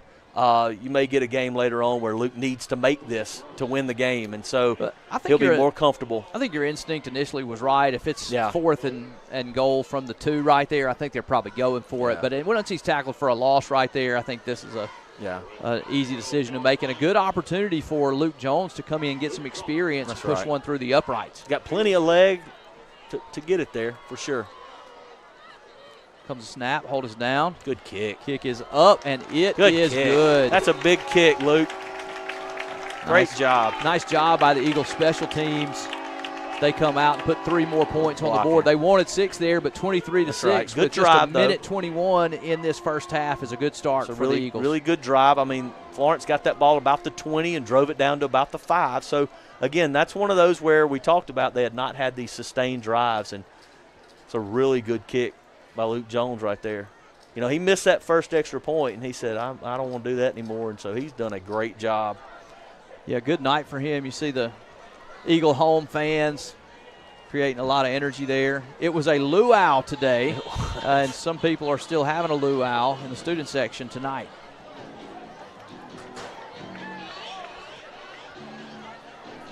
Lots of people here tonight. You know, you look down to our right where we are. They're 2 or 3 deep along the fence. Again, man, these folks from Florence support these kids, and that's an awesome thing. And the kids are putting on a show. They're giving them their money's worth tonight. Yep. Hey, we do get this kickoff whistled ready for play.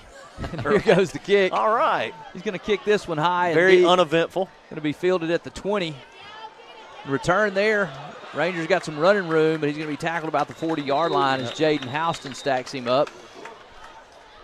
Now the Eagle defense will come back on the field and see if they can keep this Ranger offense at bay for the final minute and 15 seconds. The only points on the board for the Rangers will put up by the defense. That's right. It'll be interesting to see what Richland does. If they just run the ball, take it to half, or if they try to air it out and get down the field. Be very interesting to see what they do here. You'll know on the first play what their plan is. Yeah, and that return does give them a little room. They're not deep in their own end, and so they've got an opportunity to maybe try to do something here, but it won't surprise me if they run a draw and head to the locker room after maybe 2 snaps. Looks like they're backing off on the defense just a little bit.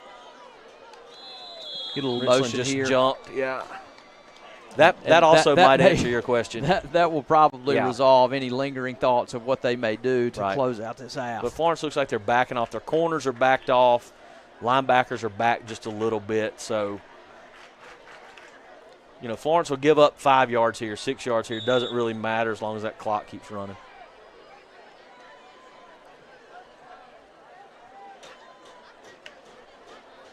Quarterback's going to throw this one out to his left. Nowhere close to that receiver as they're trying to set up a swing pass or a bubble screen to that slot receiver and just can't make the connection. That will stop the clock. I think the quarterback wanted the receiver to go up the field a little bit more than he really did. You almost hate to say this, but if Richland throws this thing 3 times and punts, I really want to know what Florence is going to do. No, I know. I feel like I know what they're going to do if they get the ball anywhere. I hope I know what they're going to do. Yeah, Richland hands this one off, as you might expect. Now, will Florence call timeout? Let's see what. Yeah, Coach Davis is going to call timeout here. Florence wants the ball back, and I don't blame him. 59 seconds left. Yeah, I think he for sure wants to force the punt. I think he's got one more. I think the ref just told him he had one more timeout. I don't remember. I think Coach Davis for sure wants to force the punt. Yeah. It's one of those situations where you at least want to try to maybe get a block. Yeah. Maybe you want to try to get a return. He'll choose between those two, and then depending on what happens after that, maybe they go for the block and don't get it, kneel on it. But I think he for sure wants to force a punt. Well, depending on the punt, you get the ball at the 45-yard line. Kane's had some success airing it out, and I think see if we can do it again. I don't remember which Florence defender, but somebody was a finger width from blocking the last punt. Yes, I think that was Jaden. I believe. And so I'm sure they're aware of that and think, hey, if we can force them to try it again, let's see if we can't go get one. Absolutely. First, they'll have to get a stop on third down. Yep.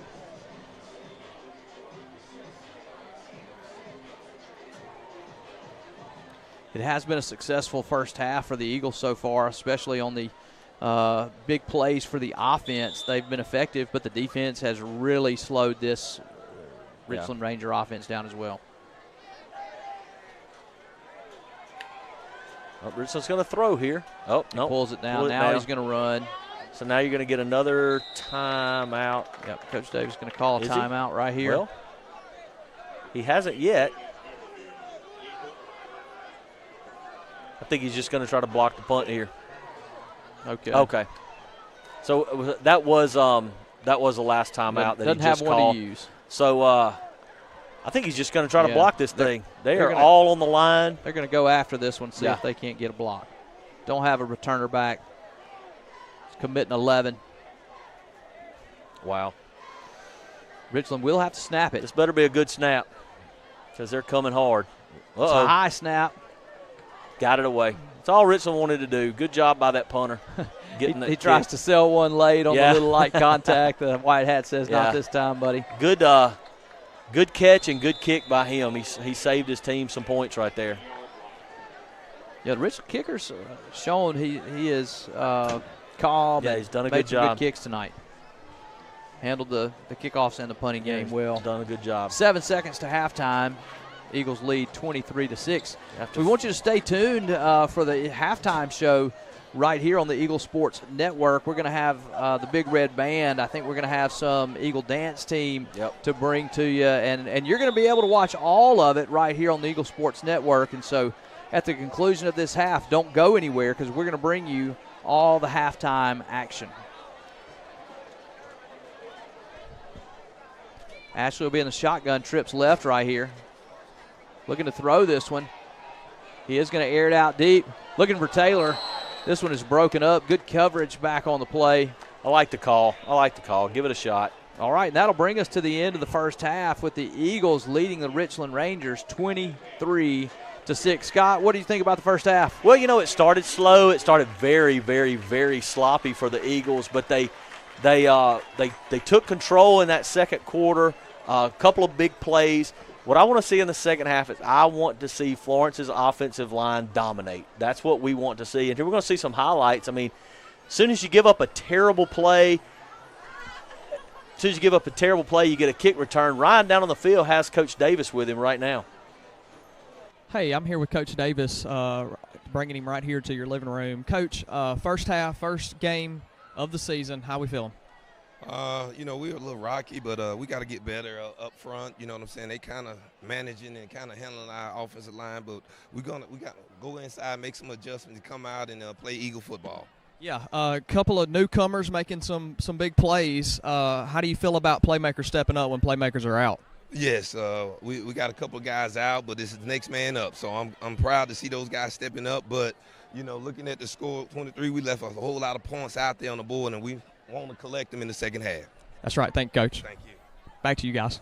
All right, you heard it right there from Coach Davis. Some good things and some things he wants to continue to work on. One of the words that Coach Davis uses a lot with his guys is dominate. Dominate, yeah. He wants them to dominate the things that take no talent, and I'm sure he's going to be talking about that with them. You see some more of these replays right here. Yeah. Really wild play as Kane just picks a ball up, chunks it deep, and goes for, gosh, that had to be, was it an 85-yard touchdown? 90 yards, yeah.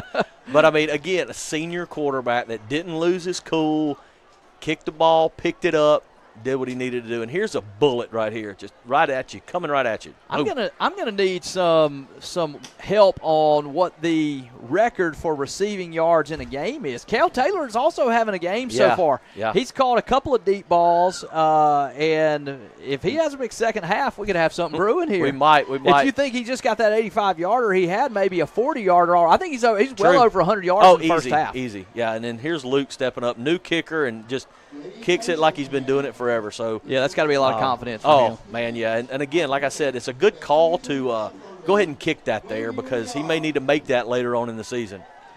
All right, we're going to bring you down to the field here as we've got our Studio Soul halftime show. And it looks like first up we're going to have the Richland Ranger Band. And so stay tuned and enjoy the live action right here that we're bringing you on the Studio Soul halftime show from the Richland Ranger Band. We expect to have the Florence Big Red Band and some other action, so stay tuned for all of it right here on the Studio Soul halftime show.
Drum major, is your band ready?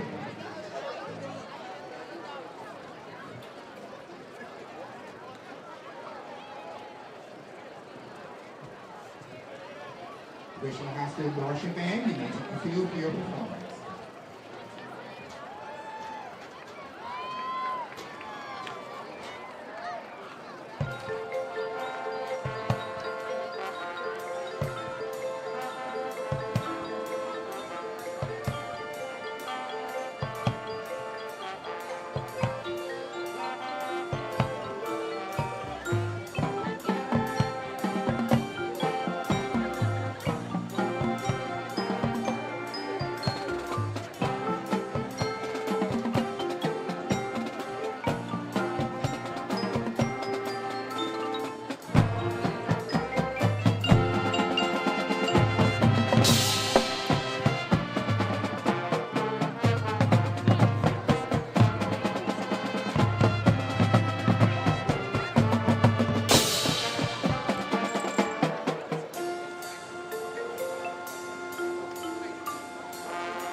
Is your AC system dead or alive?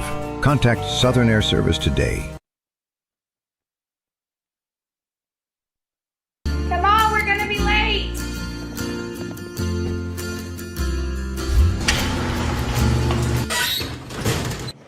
No school. No When your school. garage door breaks, you don't just need fast, you need super fast. Call today and we'll send a certified garage technician to your home. Quality repairs done so fast, it's like nothing ever happened. They're not fast. They're super fast. Call today and we're on the way.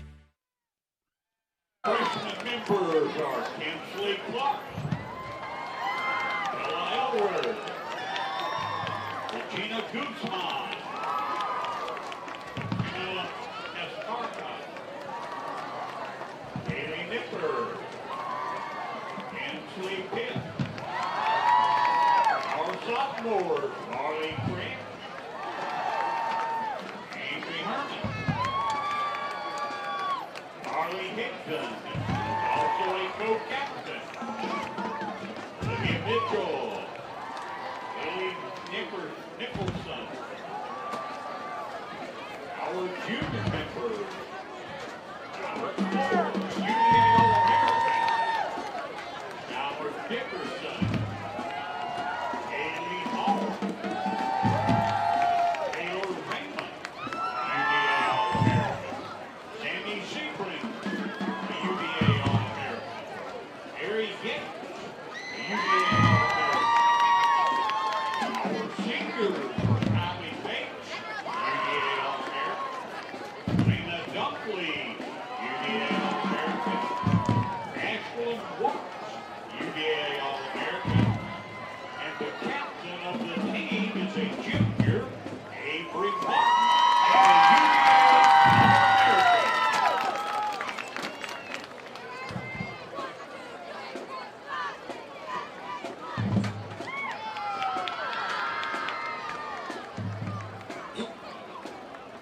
We are the Eagles.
Give it up, ladies and gentlemen, for the Florence Lady Lord and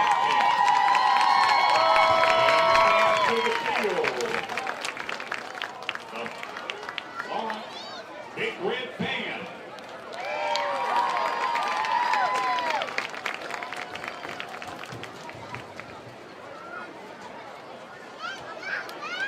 This evening, the band is proud to present their 2025 production entitled "Where the Streets Have No Name." The Florence Big Red Band is under Sophia Ray from Bakersville, and Sophia Reader. And leadership for this season includes band and brass captain Noah Walker, first lieutenant and drum captain Al Wilson, second lieutenant Manny Tucker, woodwind captain J.C. Russell. Section leaders include Levi Berry, Paul Hart, and Max Toyota. Color guard captains are head captain Brooklyn Bradshaw, rifle captain Jennifer Holmes, and Jennifer Holmes. Flag captain Riley Barnett. Florence Big Red Band is directed by Mr. Bo Robinson, Mr. Jordan Southend, and Mr. Nick Campagna.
right, so that's going to bring us to the conclusion of our Studio Soul halftime show. Just a couple of minutes left before halftime concludes, and so we'll take you to a break and a word from our sponsors. So thankful for the many businesses. Oh, actually, we've got a little halftime entertainment challenge to bring you first. The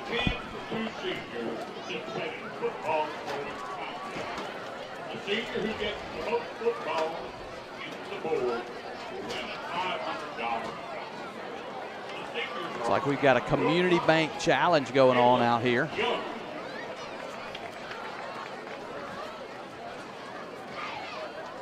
I think the winner of this is going to be up for a $500 scholarship, and there we go. Got a couple of balls through early. Young lady on the left with a lead here. Starting to find her groove.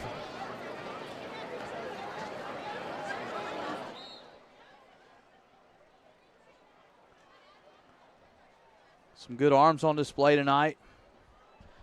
Here goes another one. There we go. They're heating up, and that's going to do it. Community Bank, what a great sponsor. So many fun things they do for our community, and providing a $500 scholarship to one of these Florence seniors is a great, great way to support our community.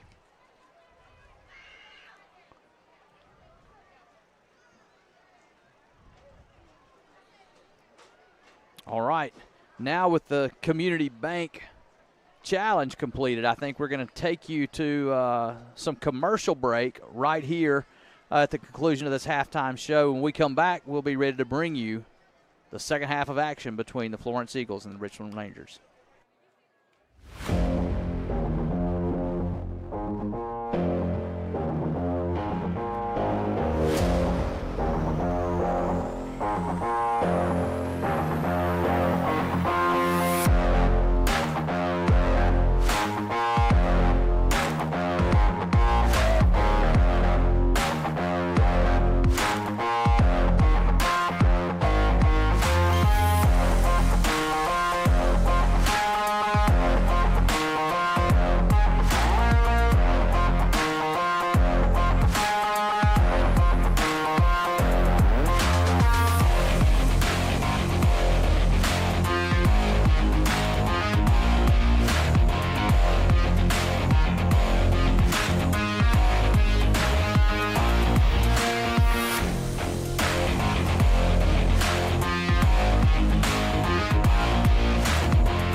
All right, welcome back to the second half of action. We're getting ready to kick this thing off, but before we do, we're going to go down to the sidelines and get a report from Ryan Keith about what he expects to see here in this second half.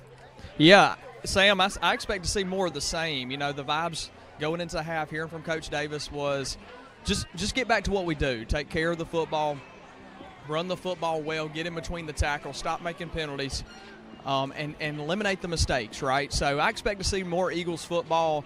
They began to put their stamp on this game. I expect to see some more of that. I also look forward, maybe down in the fourth quarter, taking you to the tailgating area where I just had my halftime dinner. It's fantastic what the atmosphere is like out here. It's no wonder the Eagles have such a home field advantage with fans like this. Back to you guys. All right, so you heard it right there from Ryan on the sideline.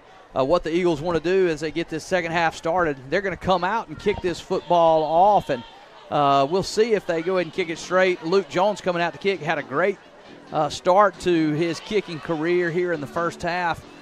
We'll see if he continues that in the second half. It'll be the defense first for the Eagles. They had a dominant first half. The 6 points on the board that that Richland put up was put up courtesy of their defense, and so the defense pitching a shutout so far. Yep. Haven't seen that onside kick yet. Be interesting to see if Coach Davis pulls it out right here, especially as well as the defense is playing. Luke looks like he's lined up on the right side of the ball. There it is. It's got to go 10. Oh, and it went out of bounds. Close. Didn't quite make it. It was a good try. Good try. You had to know that was coming at some point because Coach Davis likes to pull that out every now and then, and now's as good a time as any to try it. Yeah, and he's not shy about trying No, it. He will try not. it, and he gets a lot of them, and so he's not going to get this one. It doesn't quite make it 10 yards, but it also puts it on film, lets his guys work on it, and that's going to let his defense, which he's got a lot of confidence in, going to put them on a little bit of a short field, but they really were only threatened once by this Ranger offense in the first half, and even then they didn't give up the score. So, again, line of scrimmage is what I really want to see in this second half and see if Florence can start to dominate offensively and defensively on the line of scrimmage. And let's come out and do it right here. Yeah, they started to impose their will as that second quarter went on. You want to see them start this third quarter You that sort way. of wonder if that was a challenge from Coach Davis. Say, you know what, if we get the onside kick, fine, but if we don't, let's challenge our defense right here to come out and make a stop, and that's a good start right there. Tripp Smith underneath About that a gain of play. 2. You see Tripp play on the inside. He is just following that guard around when he pulls, and as soon as he does, he follows that guard. Yeah. He's getting in behind that play, really making it tough. I really like seeing him on that inside position, especially on first and second down. So now we're going to go with 4 downs. Yeah, he's almost That's getting him good. again right That's on the good. football. He's learned from that. That's good. Richland looking to the sidelines. They're going to get a new play call in here. Eagles walk Looks the like linebackers Florence coming up. at him. They're just in a blitz. They give it to the And motion man. they Got a caught lot him. of room around the left side. Good tackle, good tackle. That's a good play by Richland. They caught him in that, trying to run up, trying to stuff the middle, and they finally got around on him, and that's a good play call. Yeah, Eagles blitz the A-gaps right there. Richland has the right call on as they're running the sweep around the end, lose contain, and that's going to be a first down for the Rangers just outside the Eagle 30-yard line. Yep. Second time the Rangers have been in Eagle territory. Again, they tried to jump run again. that fake snap count. Don't get them again this time.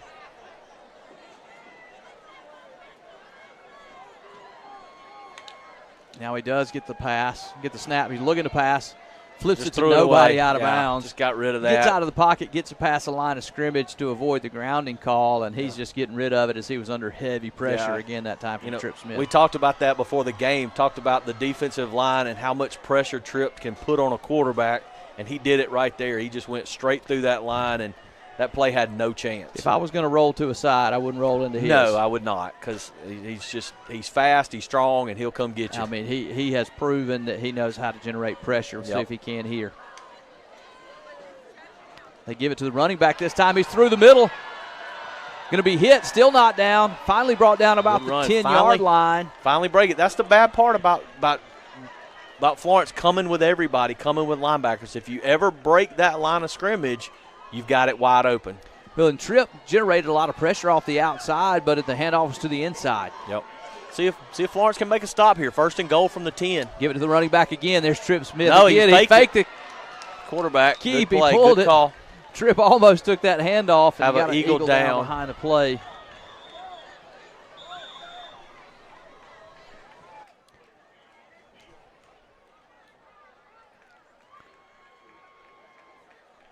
Yeah, we'll see the replay here as the Eagles he's trying to get to his feet here. I think that might be Jeremy Ross who's in on that tackle right there. Kind of gets his arm in on the play, and see Tripp Smith takes the running back, but he doesn't have the football. Nice fake by the quarterback.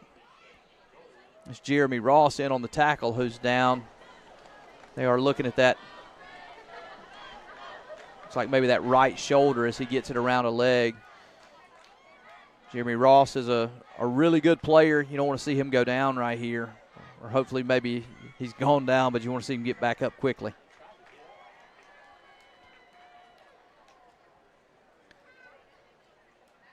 Situation you see a good bit in high school football when trying to reach for that arm tackle, especially around somebody's legs. The shoulder is exposed there. That's what happens to Jeremy. As they continue to take care of Jeremy Ross, why don't we take a quick commercial break? and hear a word from our sponsors, and then we'll return right here on the Eagle Sports Network. Got a nasty crawl space, musty odors, sagging floors? Hi, I'm Josh Quick from Mid-South Crawl Space Solutions. I started this business to help homeowners solve their crawl space problems for good with patented products and proven solutions. We're your #1 choice for crawl space waterproofing, foundation repair, buckling floors, and concrete lifting and leveling.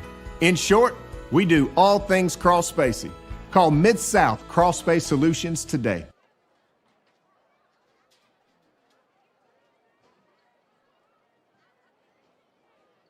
Come on, we're gonna be late.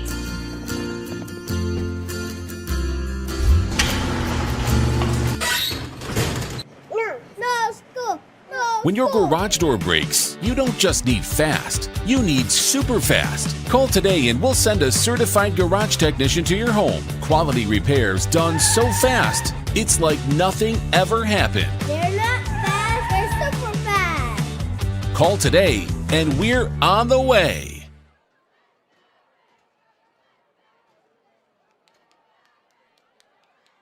Is your AC system dead or alive? Contact Southern Air Service today.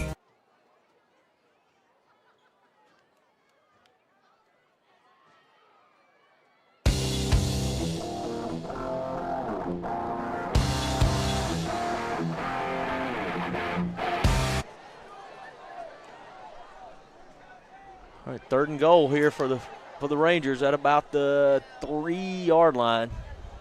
They did get Jeremy Ross off, looking at his right wrist. We'll try to give you an update in a few minutes. In the meantime, Richland looking at 3rd and goal from inside the 5-yard line. Eagle defense trying to make a stand. Give this one to the running back. He walks into the end zone right up the middle. Big hole that time, and that will put the Richland Rangers on the board. Good drive. Good drive. Listen, we tried the onside kick. Coach Davis challenged his defense, and they didn't answer to the challenge. So I'm sure he's going to have something to say about that when he gets on. When they get off the field, he does not look like a happy guy right now. Yeah, and just a lot of room to run on the ground. Yep. That Richland Ranger offensive line really did some work. That kick is up and good.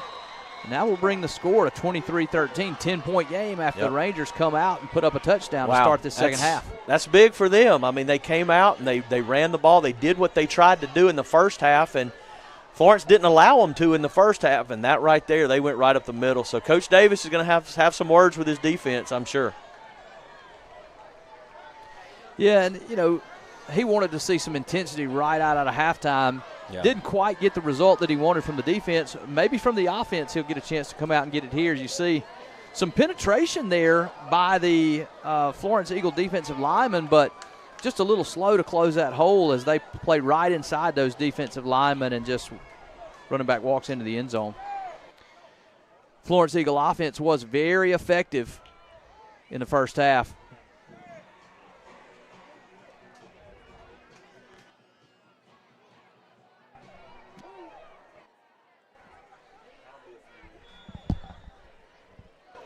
All right, so here come the Rangers now, kicking this ball off, only down 10.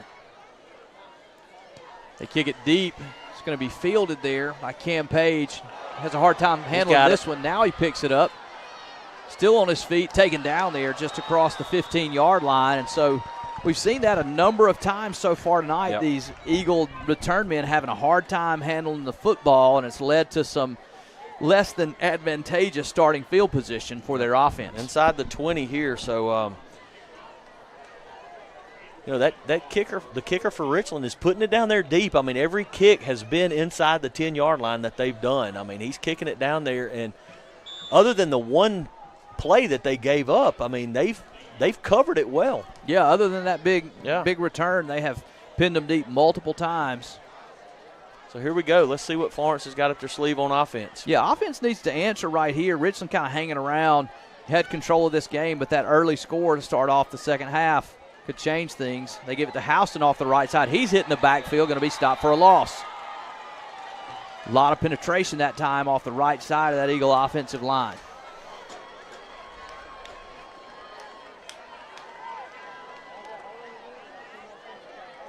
Loss of about a yard that time as Houston motions into the backfield, tries to take a little sweep or a little handoff out to the right side, and there's just white jerseys waiting on him as soon as he gets the football. Don't seem to be blocking the play. Wouldn't be surprised to see Florence try to throw the ball right here.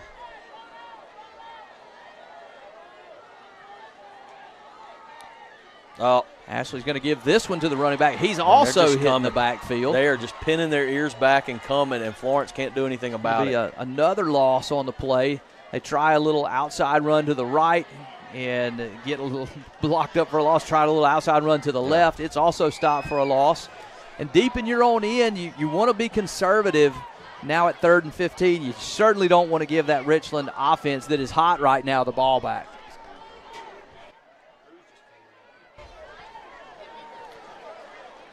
Cruz Ashley checks in at wide receiver here. Backup quarterback. See if we got something brewing. Ashley's going to throw it. He's got a man open. That's Jaden Houston underneath. Good blocking. He takes it up Cruz, the left he's side, going to go. still on his feet. He may go all the way. He's in the end zone. Touchdown, Eagles. Wow. Kane Ashley having a big night. That's his second 80-plus yard touchdown pass of the night. Was 85 yards. They were back at the 14 or 15 yard line. A school record for receiving yards. It wasn't Cale Taylor on this one, but we may need to check the school record for passing yards because Ashley's loading them up tonight. That's some long passes right there. Richland has a couple of guys hurt, and look, that's just a great throw by Ashley, holding the ball, and then great job by Cruz to get out there and not hold, just get in the way.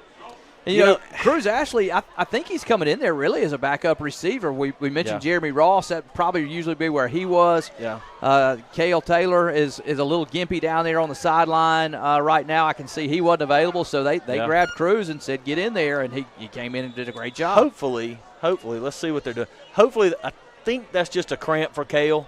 That's a good thing. We don't want him injured. Another good kick. Luke Jones puts that one up, and it is through. Yeah. You know what? That's good answer by the offense. It is, and that just hurts you if you're Richland. You come down, you get a good drive, you push Florence's defense back, you get within 10 points, you make 2 really good plays on 1st and 2nd down, and then just give up the long one on 3rd. That just hurts your feelings. It really does. And it kind of has felt like the pass is there for Florence all night long if they wanted it. I mean, you mentioned we've got multiple touchdown passes of 80-plus yards tonight. That's one of the things. They're kind of committing some bodies to the line of scrimmage, trying to create some chaos. They got some tackles for loss. But then they got the risk side of their reward. When you do that is you got guys running open down the field, and it hurt them there. Yeah, and Florence right there moved the pocket, got Kane outside a little bit because Richland was coming up the middle, got him outside. Be interesting to see what we do here. Let's see if we kick it. 29, Mac Taylor coming in for the coverage unit. Man, I'm sure that guy's dad is a good fella. Let's see if he can go down and make a name for himself right here. And we don't get this one whistled into play, and it is fielded there. That's a good kick. The official is talking. He's saying, you kicked it before we were ready. Again, I can't believe they let this one go, but they do, and it is barely recovered there by the Richland Ranger offense, and they're going to have starting field position just about the 25, 26-yard line. Look. Luke's just like, ref, man, I'm ready to play. He's like, let's go. If we're ready, if you'd whistle it in, we wouldn't have this problem. We're ready to go. Let's do this. I mean, the last time they're still having the conversation down here. Yeah, I mean, the last time he waited on it, they let the 25-second clock and called a delay on him. So, I mean, I don't know. There's got to be I just don't know that I've ever seen that much confusion on a kickoff. Yeah. Multiple times. All right, so 30-13, the Florence offense answers the Richland score with a score of their own after an 85-yard touchdown pass, Kane Ashley to Jaden Houston. And here comes the defense back on the field. Richland's running number 6 at quarterback now instead of the other. Number 6 one has to the been running back who's hit right in the hole. Not much to gain there. Yeah. 6 has been Doss. Number 6 also is Caden Bogan in on that tackle. Yeah, 6 has made a couple of good runs at running back, and now they have him at quarterback. See this replay here. See what they're trying to do. Just a good job stepping up and filling a hole there. Arrington seals off the outside, gives him nowhere to go. Linebacker steps up, cleans up the tackle.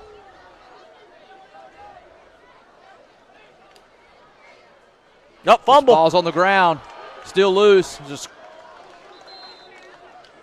see who can dig it out of there. Looks like the Rangers got it back. You mentioned a little change at quarterback. He has a hard time collecting that one. Can't complete the handoff. That's going to make it 3rd and long for the Rangers.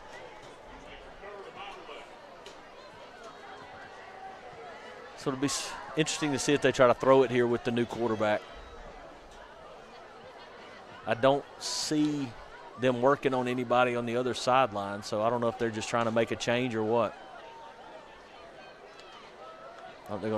He's going to run it outside to his left. He is looking to pass. He flips it ahead. Nobody there. Really good coverage by 15 as he's covering his man.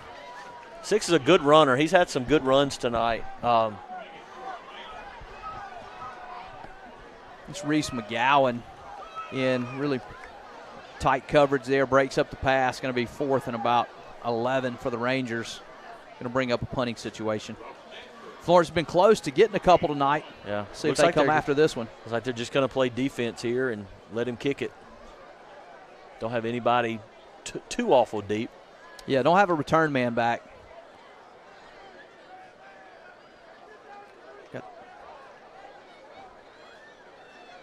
Oh, don't rough him. There you go. Hunter barely gets this one away. It's going to roll out of Whoa. bounds. It's just shy of the 40-yard line. All right.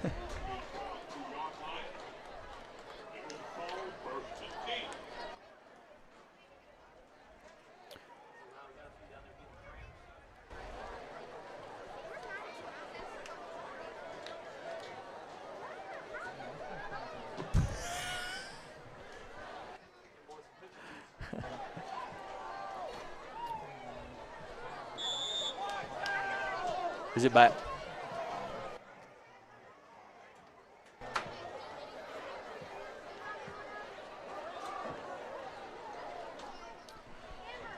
So here comes the Eagle offense now, up 30-13. Ashley looking to throw again. He's got a man across the middle. Again. That's Cam Page who collects this one. That's a good throw. Man, that's a good throw. I mean, look, he was covered, and Kane just bulleted that ball in there. That's a good throw. Yeah, he puts that Do we have a penalty? What's going on? Nope. No, okay. just Kane just decided to stand there and watch for a second. I mean, look at this. Coming right at you. Wow. Just puts his right on him. Good coverage, good throw.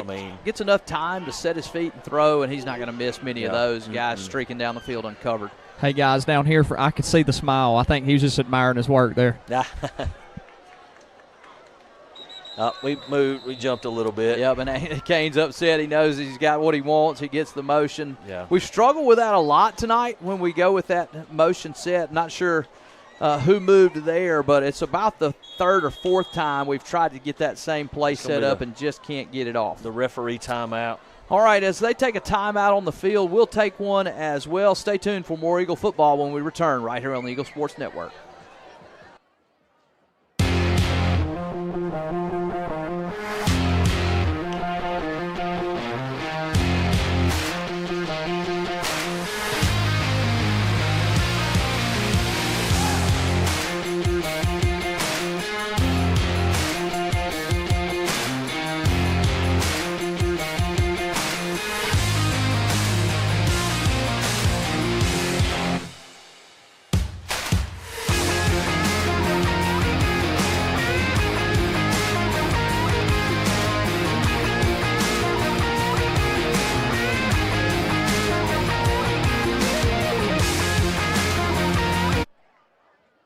All right, welcome back to Eagle football here on the Eagle Sports Network. Eagles lead 30-3 with 6 minutes and 14 seconds left to go in this 3rd quarter with the Eagle offense on the Richland Ranger end of the field, and they are driving.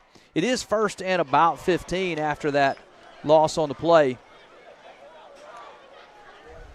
Sorry, after that penalty. Ashley looking to throw again. He loads up. Now he's going to look to his left. Throws it out to his left. And just throws it away. Good play. Good play. That should be a penalty on 44 right there. He does get flagged. A little extracurricular headbutt after the play. Not real sure that Ryland Gordon's the one you want to do that to, but okay. You see a really good composed play, and Yep, that's, again, senior quarterback right there. He knew he didn't have it, didn't try to force anything, just throw it away. It's second down, it's fine. But now we're going to get a first down out of it. So yeah, it's better than an interception, right? And when you're that far behind the chains, I mean, that was a first and 15 play. Yeah. And now all of a sudden you're going to get a first down out of it. Yep. And again, that goes back to Kane getting better. Last year, if you remember, if you remember at the end of the half against Forest Hill, at the end of the half last year against Forest Hill, Kane didn't have a play. He threw one, almost had a pick six right there when he should have thrown it away. There we go. A year later, he doesn't have anything, doesn't try to force it, and lives to fight another day. And because of a bad play on Richland's part, we get a first down. Goes back under center this time. Now he's going to step back. Offense will shift over. Give this one to Myers. Big hole back in the middle. He cuts inside, carrying tacklers, and now spun around down around the 15-yard line. We got word that some people were asking about a couple of the Florence Eagle players that are not playing tonight. Brian Davis is not playing. He's got a hamstring or a groin that he's nursing. He's going to be back hopefully soon. And then Morgan Weathersby tweaked an ankle, we think, late last week, but expect him to be back soon as well. And so got some new players stepping up tonight, getting some opportunities. That's right. And from what I heard, if this was a district game, they both would be able to play. So nothing serious, just precautionary. And hopefully we'll have those two guys back very, very soon. Ashley gives this one to Caden Bogan around the right side. He spins off a tackle, going to be brought down there just beyond the 15-yard line. Going to be just short of a first down. Just got word 15-7 Tupelo starting on the fourth quarter. It was 7-2 Brandon at half. So what a score. Tupelo has put up a couple of scores in the second half, and we're going to the fourth quarter over there. Tupelo up 15-7. Tupelo number one in the state this year, defending state champions, playing a rematch over there in Rankin County. Got Cruz in again on this wide side. I'd love to see an Ashley to Ashley touchdown. Can't get to keep this one. He's got some room. Rolling straight ahead. Great block on the outside and all the way into the end zone. Or untouched. Just one Ashley brother blocks for the other. Hey, whatever, man. Really nice blocking up front that time by the Eagle offensive line. Kind of like that play call. Use that numbers advantage, seal off that side. And Kane Ashley's a big kid. You see a great block there by 6, a great block there by both receivers on the outside. Yep, younger brother there, and block gets him in. Kane moves pretty good for a big guy. He does. And you know what? And that's not a play that we've seen him run tonight.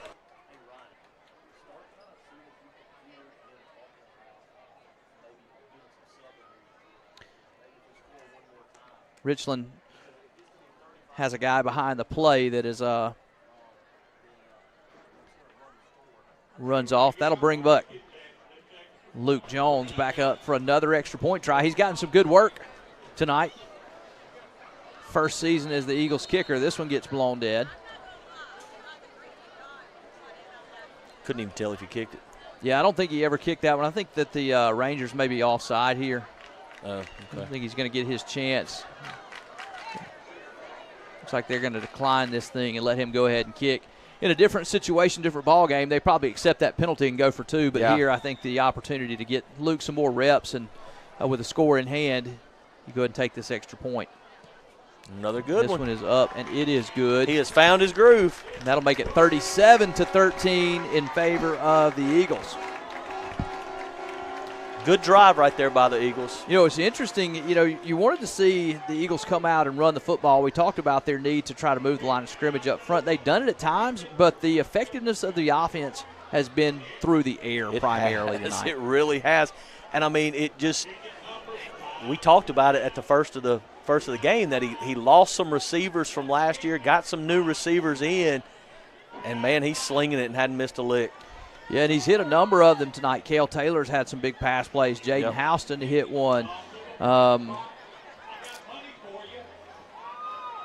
we'll see. We'll see how the rest of this game plays out. Cam Page hit a big one. Yeah, I think if Florence scores one more without Richland, then you might start seeing some new faces in for the Eagles, and that'll be really interesting to see some of these younger guys get a shot.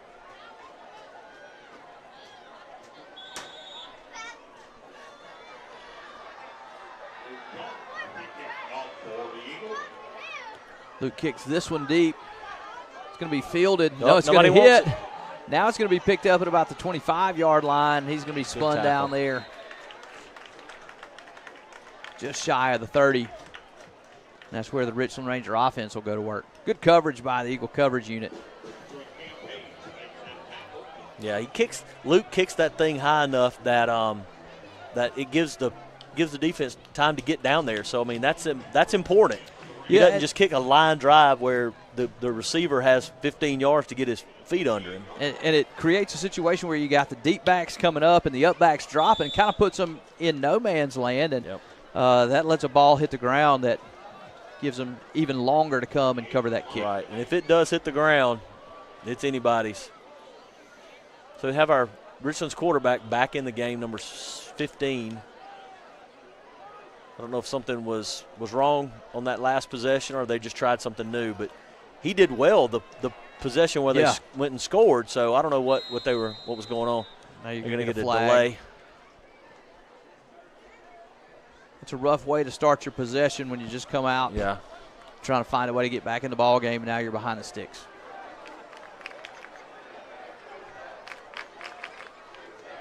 You mentioned the Richland offense with a lot of success.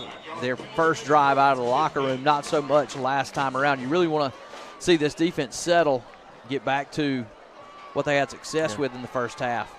Quarterback keeps this one now. Good tackle. That's a great play by your senior defensive lineman, Trip Smith, who I mean, surprise, right? Quarterback's coming up through the hole, thinks he's got some room to run, and Trip just wraps him up. Didn't even gain a yard. I mean, surprise, Trip makes a play.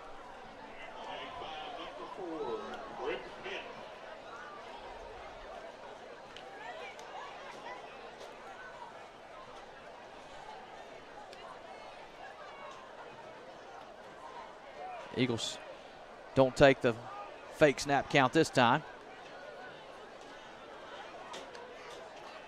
Quarterback gives this one to the running back. Reese McGowan with a little contact, can't bring him down. Still on his feet, breaks another That's tackle. Great tackle there. Great open field tackle, because if he doesn't make that, he's got a long way to run. Cale Taylor, he's had some good plays tonight on offense. It's a great play right there on defense. That's a running back who's running with his head down, has already broken 2 tackles. Cale does a good job going low, wrapping up the ankles, ensuring that's as far as he goes. Now you get a manageable third down. You'll see this on the replay. Just stays low, eats up the leverage. Textbook. Gives it to the running back again. They stuff him. He's hit by Houston right in the hole, and he's nowhere close to the first down. That'll bring up fourth and about 4. 4, yeah. Looks like Richland's going to punt. I got to say I'm a little surprised. Last couple times, Florence hadn't even sent a returner back. See if they send one back here. They're not going to again. They've been close to getting one. These outside gunners have been seems to be a little bit hesitant just to go full after the ball. Let's see if they can go after one here. Punter does a good job getting it off, but the snap is hanging in the air on its way back there. Yeah.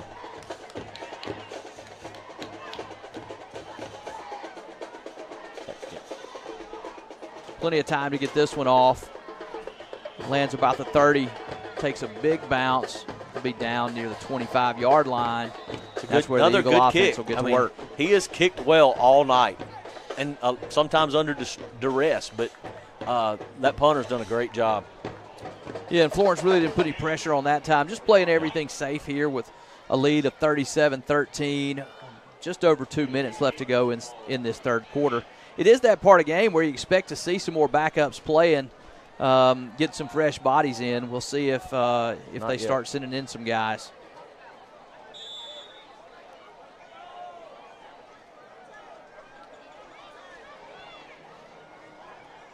A lot of success through the air on the last drive. Florence needs to hurry right here. Down to about 13 seconds on the play clock. We need to get it going. Ashley takes this snap, keeps it, looking to pass. Now he's going to get out of the pocket and throw it away. Smart play. Again, there is that improvement. I mean, you can't say enough about it when he's willing to we'll play second down. Got a flag on the other side. Let's see what this what this call is. Looked to me like Kane was plenty out of the tackle box. Don't think, they waved this one off. Yeah. Maybe it was something else, but it sure wasn't grounding. No. There was three different flags in 3 different locations, which is kind of odd. Okay. And you get that sometimes on that little RPO look where maybe an offensive lineman you think could be wandering downfield, but no flags here. Bring up 2nd and 10.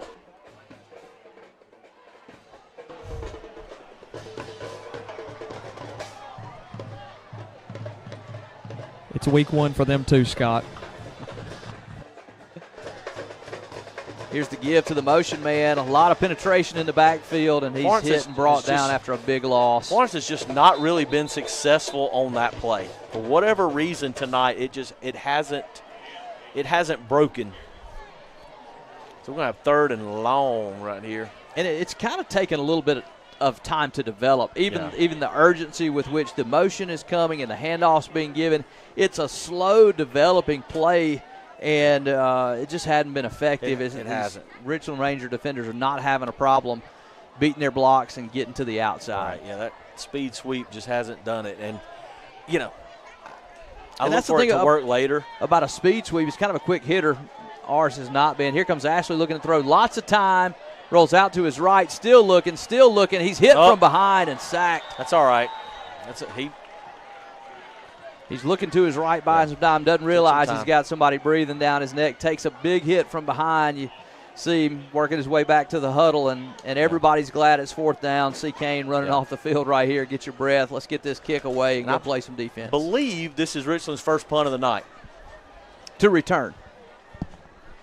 No, it'll be their first kick. This is the first punt because Luke hadn't punted tonight. Yeah, he's out there to punt. You said Richland's first punt. I mean, I'm sorry. Yeah, Florence's Richland's first punt to return. Luke's first opportunity to put his foot on one. Florence running a couple of guys on, getting the special team sorted. Get a delay right here. Yep, he's going to get to punt this one from his own end zone. How about welcome to your first opportunity to punt? Go ahead and do it from your end zone while you're at it.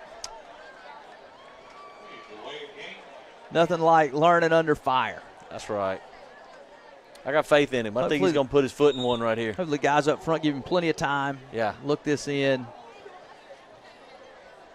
Returner from Richland standing inside his own 40-yard line. High snap.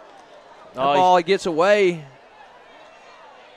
Takes a good roll. He's going to roll all the way up near the 45-yard line. And a pretty good job by Luke Jones to get that one out of there. He was under heavy pressure off the right side. He gets it away and does his job. Yeah, we're going to have to teach Luke how to act just a little bit. I mean, on a play like that, when you get the punt off, you got to fall like you've been shot, man. Just sell it. I mean, right here, look at him. Right as he kicks it, the guy hit him a little bit. Hey, you got to fall. Yeah, I think at least could have a conversation with his up back about blocking that guy to the outside, too. You don't let him come on the inside. Yeah. Push him wide of me. Don't let him come across me. But Coach Davis will see that on the film. He'll get it picked right up. But, hey, a great kick. Really good kick under pressure. The snap and a great kick. Luke's done a great job tonight. I'm very impressed with him coming out with his first game in varsity action and just handling it like a champ. Give this one to the running back. He drives ahead for a gain of 3 to 4 on the play.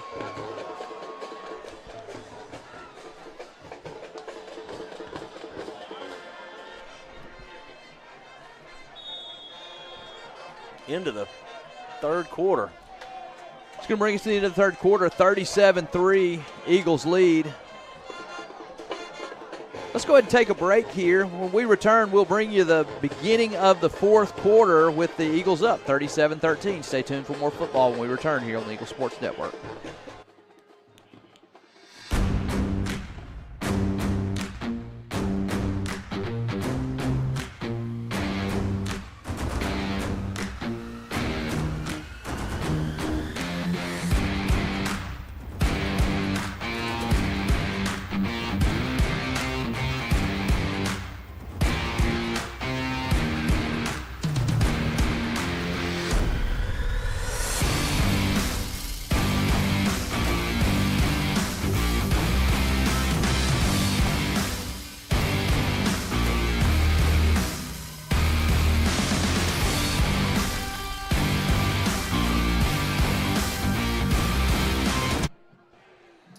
right, welcome back to Eagle Football here on the Eagle Sports Network. Your Florence Eagles lead 37-13 as we prepare for these final 12 minutes of the football game.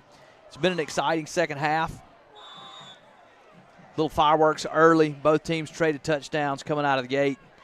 Florence has reestablished control, but the Rangers have the ball now. They give this one to the running back. He breaks a tackle, still running, still on his feet. He's going to go into the end zone. Touchdown Rangers, and just like that, lightning strikes after a couple of broken tackles and missed tackles, and the Rangers get right back on the board. Yeah, a lot of arm tackling right there from the Eagles. Kind of disappointing. Richland running back runs himself right into a cramp there, but he'll get it marked out of the end zone. You'll see they get a chance to tackle him 2 times at the point of attack, and neither one of them gets him, and then he's just off to the races. Shows some good speed there to run through a couple of tackles all the way into the end zone. That'll make it 37-19, a chance to make it 20 with the kick.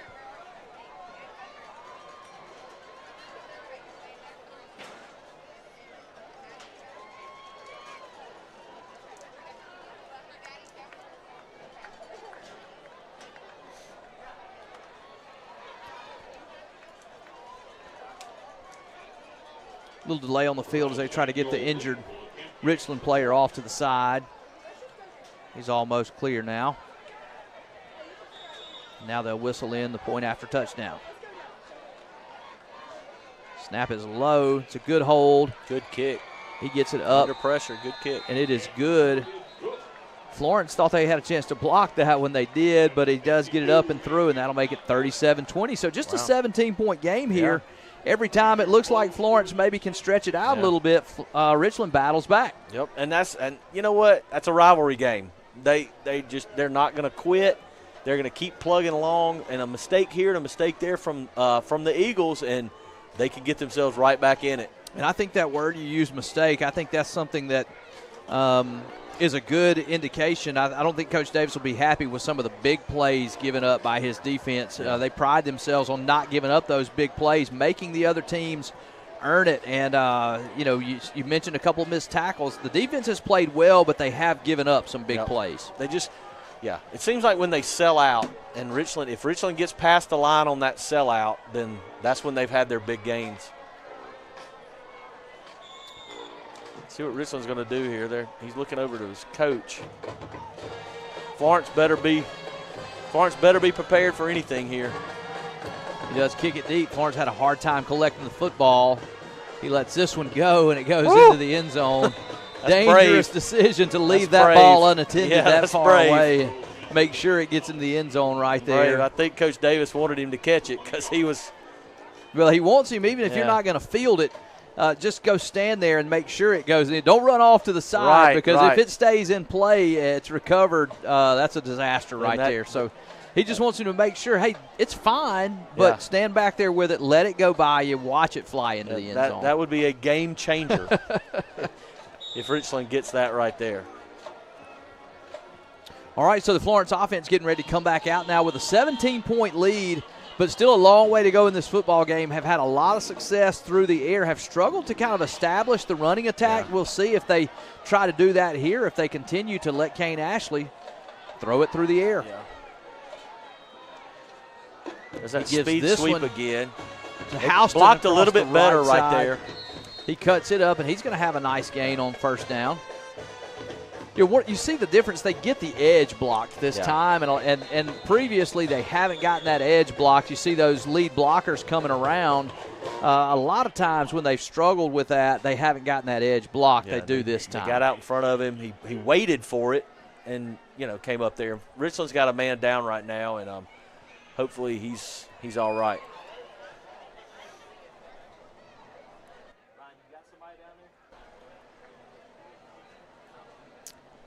You see we've got our sideline reporter, Ryan Keith, who is down. Ryan, give us your view from the tailgating area right there.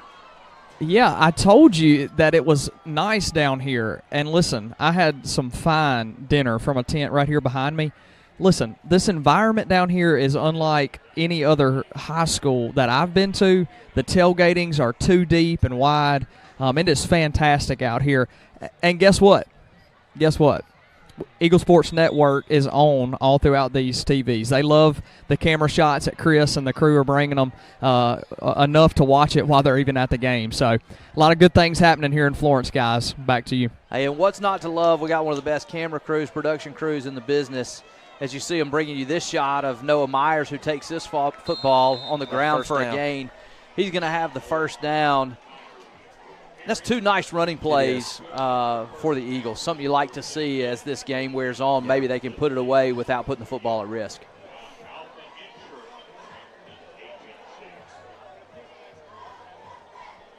Florence will be content to let this clock run, be pretty deliberate here. Up 17 in the fourth quarter.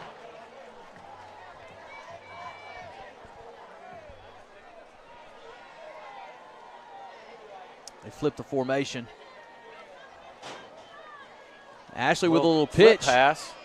It's Cam Page who collects it. That's a great play. And he's going to be down near another first down. That'll go in the stats as a pass play. That's right. Right there. And it's a nice little wrinkle. As we mentioned the number of times they've run that little inside trap. They use that same look, but then they have somebody coming back across the motion, almost like a little shovel pass. And Cam Page has a nice game for a first down. That'll add to the yardage that we've been right. talking about. That does go down as a pass play and add to Kane's passing yards tonight, which I don't have a number. I don't have a number, but it's a lot. Got to be close to 300, especially with the 3 long passes. Yeah. Flags fly We did it here. again. Yep. Another jump on that motion. We have really struggled with our offensive sets tonight with our procedure. Sometimes it's been a flinch. Sometimes it's been 2 guys in motion. Sometimes it's been motion towards the line of scrimmage. But every time we get a wide man in motion, there's been a high probability that a flag is going to fly. Yeah. So it hasn't been the shift when we go on the line. It's just been the wide guys coming in motion. Something to work on this week. I'm sure Coach Davis will beat that in their brains all week. Do not move. Gives this one to Caden Bogan on the inside. He runs hard. Still running. Going to gain a couple back near the original line of scrimmage.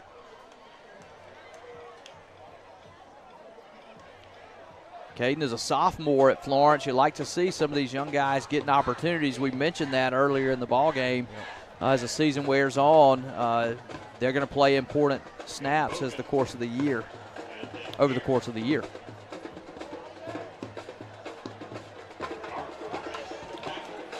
Second about 12 here. Get more whistles. Going to have a timeout. Richland timeout. They got too many on, trying to get one off, and they decided to just go and call a timeout. As they do, we'll go to a timeout as well. Stay tuned for more Eagle football when we return right here on the Eagle Sports Network.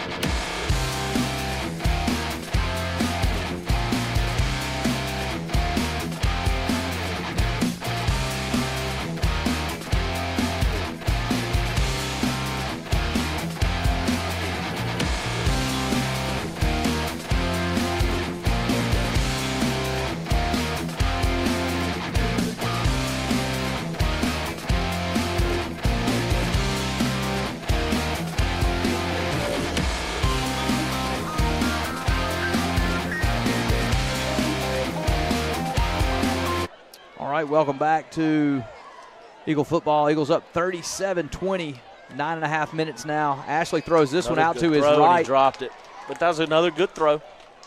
On the money there. I think that might be Edmondson. Can't quite contain that when he was open, just can't quite squeeze it. Get him another opportunity soon.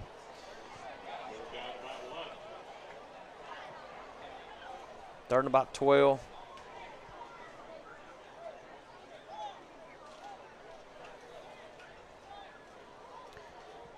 Yeah, big opportunity to convert right here for the Eagles. Doesn't feel much sense of urgency, but I think Coach Davis really wants to see his offense convert, not give this football back. So he's going to call timeout and make sure they get the right play call in.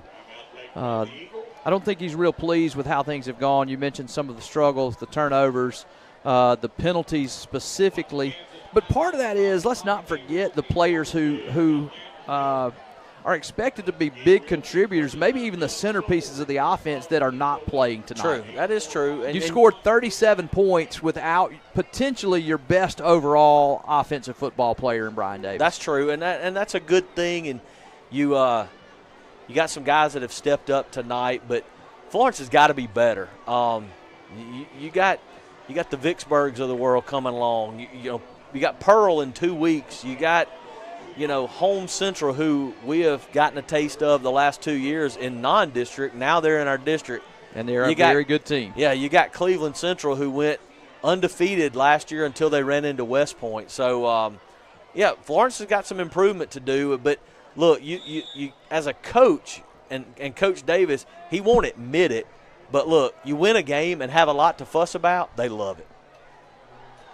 Give this one to Houston around the right side. He makes a man miss, runs through a couple of arm tackles, and it's going to bring up fourth down, maybe 8. Yeah, I think they're going to punt here, try to move Richland back some.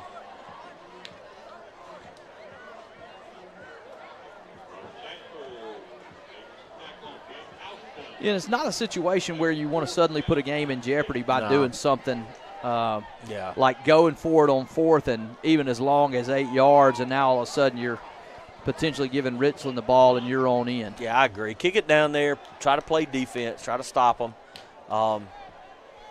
See if Luke can't get one off. I'd love to see Luke kick it over this guy's head right here. Low snap, goes underneath his feet. He's got to try to collect it. Now he's kicking it back towards the end zone. It's covered there. Now this ball's still loose. That's not what you want to do. Looks like Richland's recovered it all the way down near the 1 yard line. There will also be a penalty assessed. You want to fall on that and not necessarily kick it backwards. You're going to have to sort some things out here because you're going to get an illegal touch all the way back where this ball is kicked. And so that ball may be ruled dead all the way back at the point that he does kick it.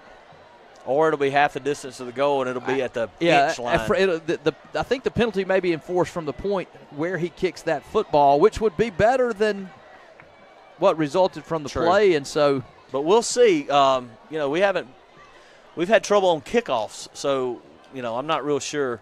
Yeah, Luke's just got to fall on that right there. That ball a snap comes out really low. Got recovered about the 2. They're going to give it to him down there. Illegal touch. And they're probably just going to decline this because the play wasn't blown dead. Yeah, and that's all they do is they decline it so they can have the football what appears to be on about the 1 yard line. This could get interesting right here if Richland can punch this in. Yeah, we talked about not wanting to put yourself in jeopardy, but that happened. It's going to cut this thing. You thought you were playing it safe, but you didn't play it as safe as you thought. You didn't expect that to happen just on the low snap, and now all of a sudden you're asking your defense to make a goal line stand. A huge goal line stand because, they could cut this thing to 10 right here.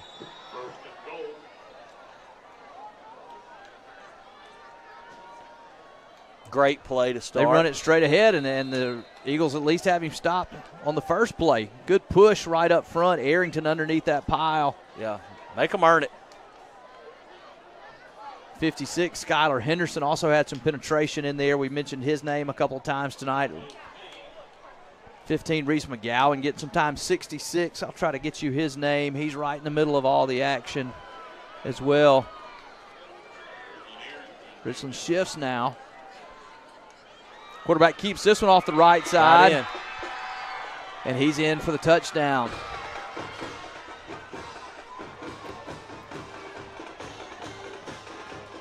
'66 was Terrence Morris on that Eagle defensive front.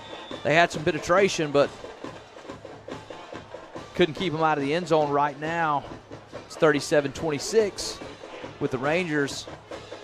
A chance to make it a 10-point game. They get the hold down. The kick is up, and it is good. And that will be 37-27 in a game that we mentioned it earlier. Every time it looks like Florence is about to be able to put it away, just not able to do so. Richland hanging around. It was 37-13, and Florence was just not able to put their foot on Richland's neck. And look, Richland is jumping around now, where at 37-13 they had their hands on their hips. They were looking tired, and man, they're jumping around now, and all the momentum is in their way and going their way. And now Florence has got to step up, and you got to see what you're made of right here. Yep. Certainly not a situation where you're trying to play some guys, some young guys. No, not anymore. You got to go get a win. Not anymore.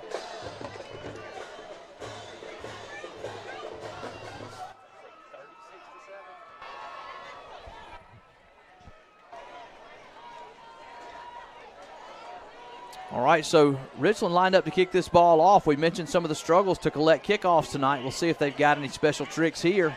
They may not need to try anything special. That's right. This guy's, man, he's got a foot. He kicked the last one into the end zone. Put Florence back at the 20. He sends this one deep as well. It's received there by Cam Page. He brings it around the right side, breaks one tackle, stays on his feet. Good hit return. At the 25-yard line. Flags fly in I don't late. know what we're going to have. It's hold or a face mask. Let's see. It looks like he's signaling like a horse collar. Oh, that would be ideal for Florence, but they're looking back at Florence like Florence held or something, so let's see what happens. Would really prefer this to be on Richland. We'll see the signal here. Blocking the back. That's going to move. For a number of times tonight, Florence offense has just started deep in their own end, have really struggled with this return group. And this is not the time you want to be deep in your own end trying to finish off a football game.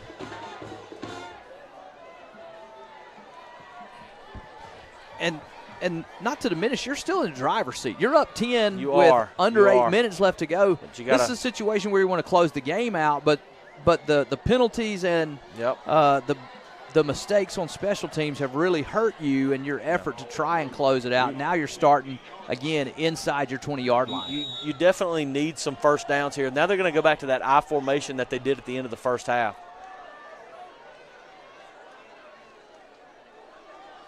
Give this one to the running back right in the hole. About 3. That's Boyd who runs it straight ahead there.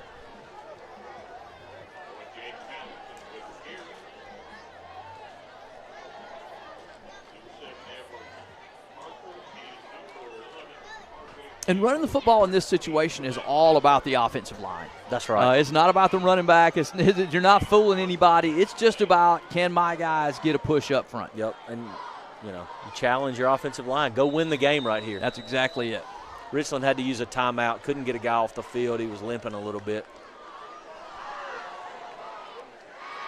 All right, we're going to go to a timeout as well while we've got one here on the field. Stay tuned for more Eagle football when we return right here on the Eagle Sports Network.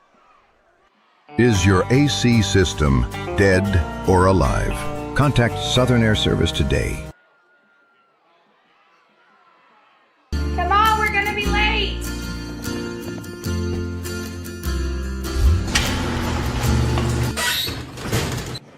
No school. No. When your garage door breaks, you don't just need fast, you need super fast. Call today and we'll send a certified garage technician to your home. Quality repairs done so fast, it's like nothing ever happened. They're not fast, they're super fast. Call today and we're on the way. All right, welcome back to Eagle football here on the Eagle Sports Network. Eagles up 37-27 with 7 minutes and 12 seconds left to go here in this fourth quarter. Eagles have led throughout the course of the game, but this one is still very much in jeopardy as the Richland Rangers have fought back late here, and the Eagles are deep in their own territory. They give it to Noah Myers, who's hitting the backfield. He's going to be stopped up there after a very short gain. That's going to bring up third and maybe 6 or 7 yards. 6 or 7 yards, so you got to think Florence is going to put it in the air. It's definitely where they've had more success over the course of this night is Kane Ashley throwing the ball. He's hit a number of receivers. See what they can dial up here.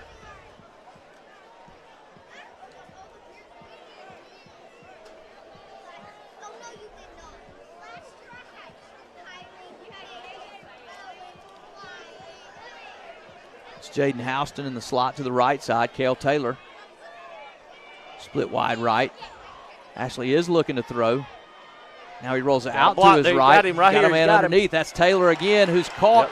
Yep. Good job. That's going to be good for a first down up beyond the 35-yard line. Great throw, great route. All he did was find an open space and turn around and Lake Canyon throw it to him. It's just a really composed look from a really confident look from Ashley. He's standing back. He knows where he wants his receiver. He looks left to steer all the traffic that way, then rolls back to his right and sees Taylor, puts it right on him.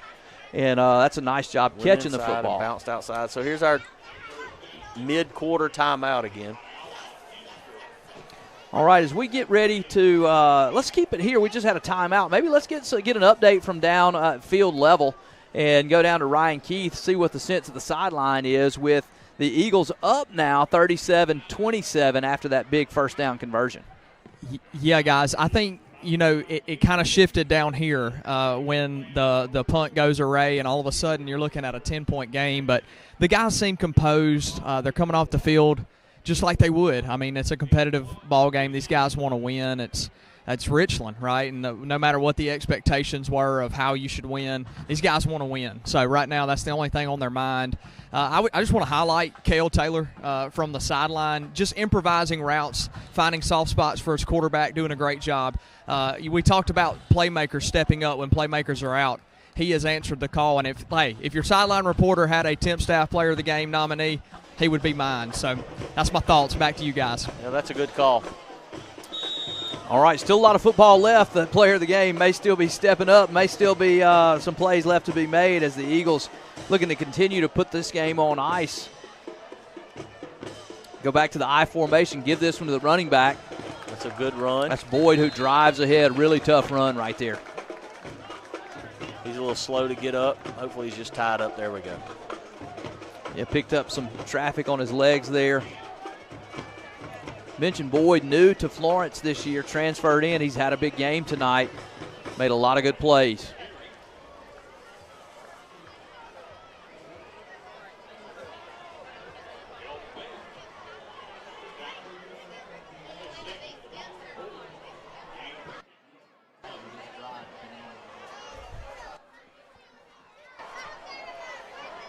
Eagles back in the I formation. Richland blitzes everybody. Noah Myers hit the backfield, and he stopped for a loss.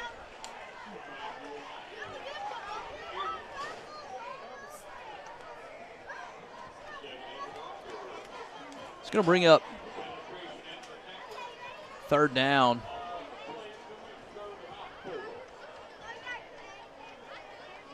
It's a big third down play coming in this football game. Yeah. You don't want to have it go to a one-score game. You really just want to keep this football. I think Coach Davis is going to let this run all the way down and call a timeout. Not a bad call.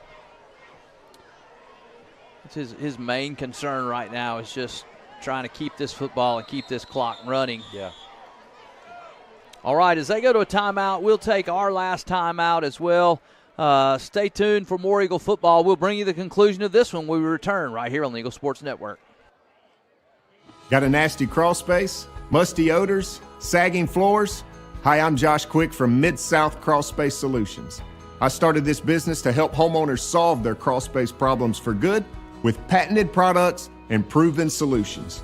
We're your #1 choice for crawl space waterproofing, foundation repair, buckling floors, and concrete lifting and leveling.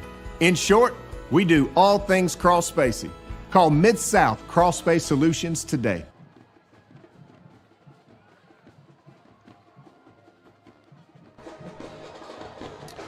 All right, here we are. 4 minutes, 36 seconds left in the fourth quarter. Eagles lead 37-27, but a big third down play coming up for the Eagle offense. And a big one for the Richland defense. I mean, if Richland can force Florence into a punt right here, I mean, that's been an adventure the last couple of times. I mean, this is a big one for both teams.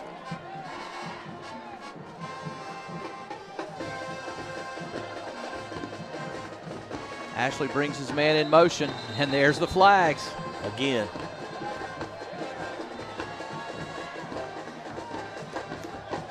There's obviously an issue with this play that we keep trying to run and bringing the motion people across. I don't know if the motion man is not getting set.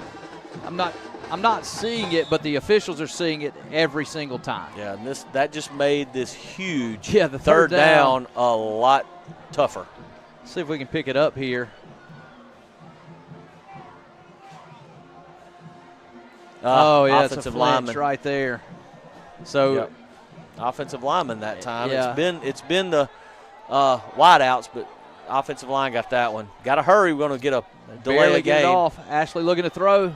He's got his There man. it is That's again. Cale Taylor again. And in traffic. What a great catch and what a big play. What a big play. We said it earlier. It feels like the pass has been there all night if they wanted it. And when they've had to come up and get it, they have come up and gotten it. Kane Ashley with a great throw. And Cale Taylor's just been a consistent receiver. He's caught the balls that have hit him, and Kane has hit him with a lot. 3 Rangers right there and an Eagle.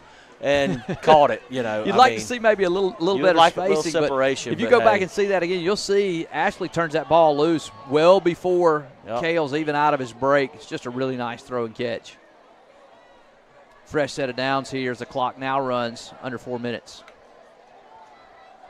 Whoa! Wow. Flags everywhere as Noah Myers gets his helmet removed by a Richland Ranger. Wow, that's going to be a first down. Defender.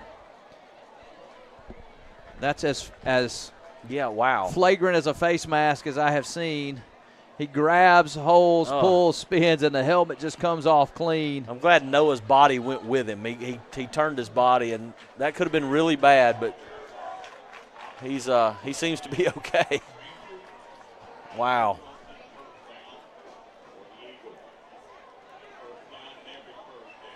That's going to be another first down, 15 more yards. That's going to put the ball all the way down inside Richland Ranger territory at about the 26-yard line. Yeah, Florence really needs to punch this thing in right here.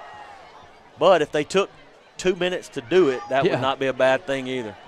Yeah, and if Coach Davis could find a way to just never give this football back to Richland in the next 3.5 minutes, he'll take it all day long. That as well.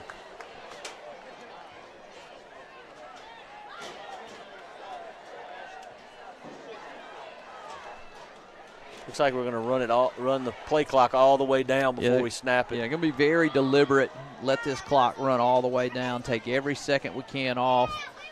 You trust your senior quarterback back there. He's got the clock right in front of him. He'll wait till it ticks down and then get it off in plenty of time.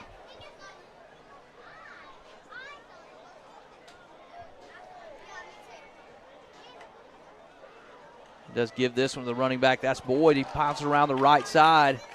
And they wind the clock. Say he was inbounds, and so that'll keep the clock running. Richland has a player down behind the play.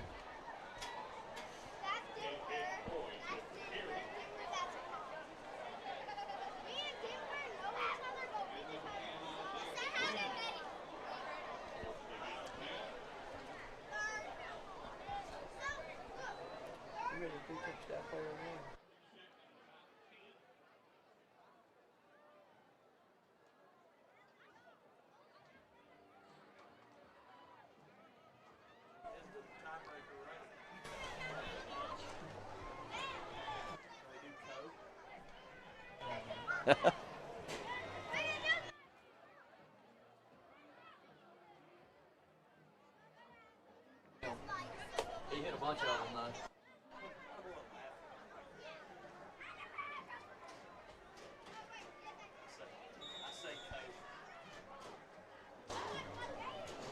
Tell Ricky that's what he got. He figured out. Yeah.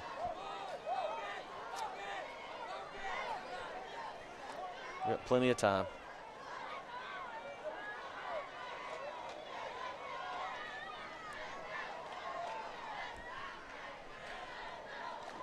All right, Eagle offense again, just letting this clock run down. Should be close to 2.5 minutes before this ball is snapped again. Second about 11. There he goes under center. Gives it straight ahead. A lot of penetration just right on the inside of the guards. They kind of time that snap count up. That's fine. This clock should run down all the way near the 2-minute warning.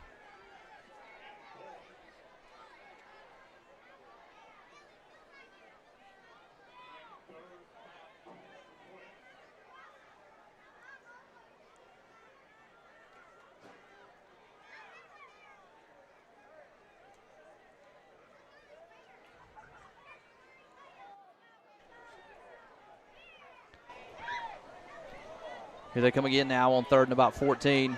Handed off straight ahead. This is Boyd with a big hole up the middle.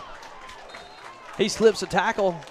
Going to be just short of the first down, but it's going to make it manageable. An opportunity now to not give Richland this football back. Yeah.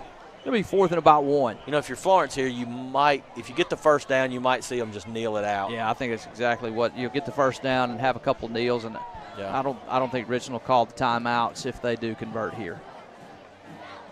It's like 4th and maybe a long 2.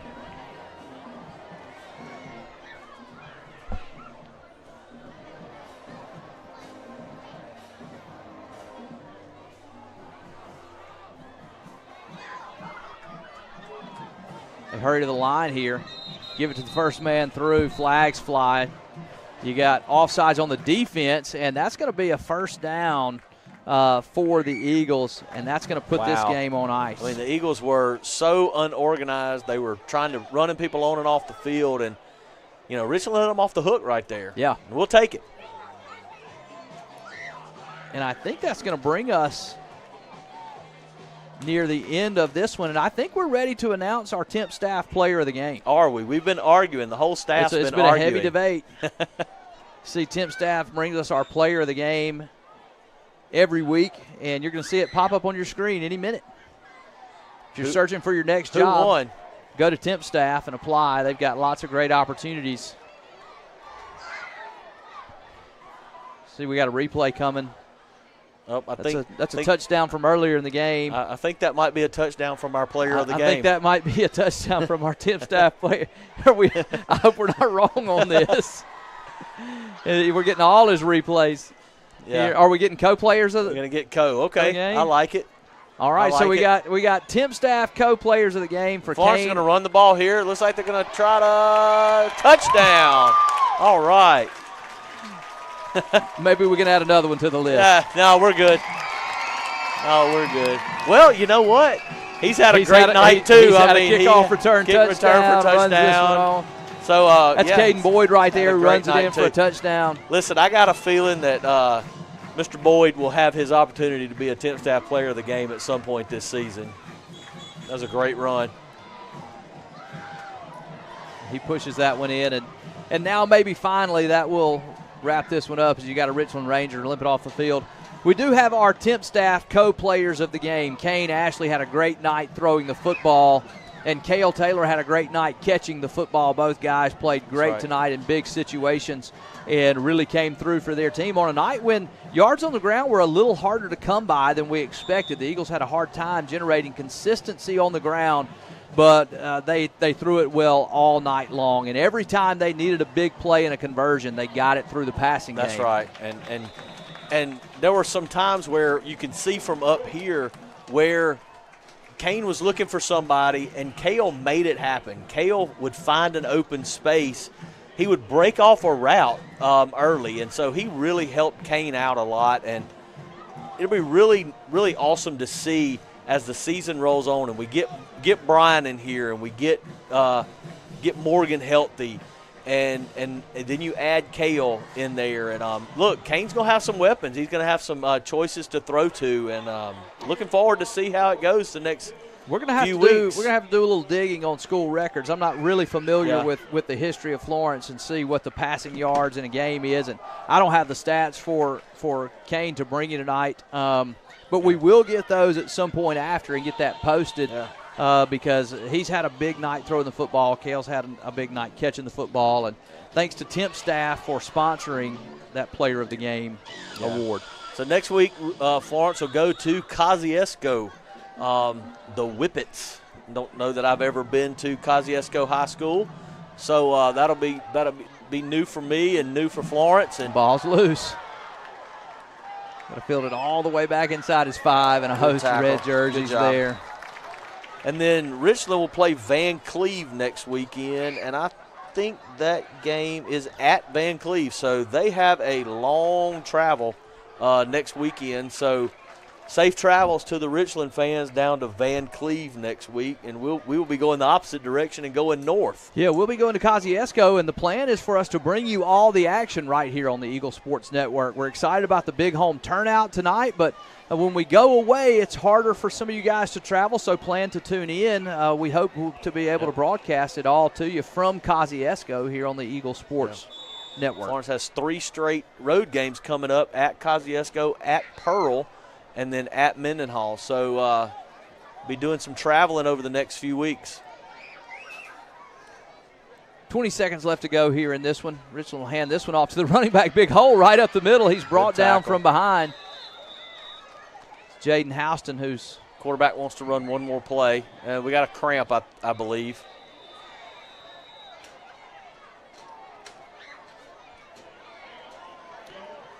Houston tracks him down from behind. You hope it's just a cramp there. Get him stretched out. Yeah. Give him some mustard and some pickle juice.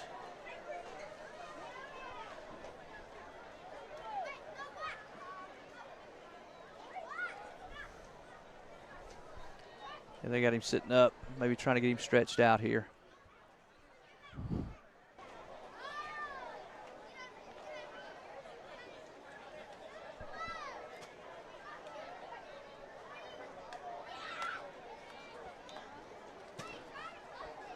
Eight seconds left to go on the clock here. They can get Jaden off to the side. They're just trying to get him off. They'll get him stretched out if they can get him over there. 44-27. Yeah, let's hope it's just a cramp. He's having a tough time putting some weight on that right leg, so hopefully he's just cramping up. First game, excitement. Because we're gonna need Jaden as the season rolls on. So might be the last play here. Should be the last snap of this one. Now it's whistled in. He's going to give it to the no. He's going to keep it. Oh, look at him! Out to the right side, still on his feet, and he's going to be pushed out of bounds. That's going to do it. And that'll be the last play of this one. Congratulations to the Florence Eagles on what turned out to be a tight football game, highly contested.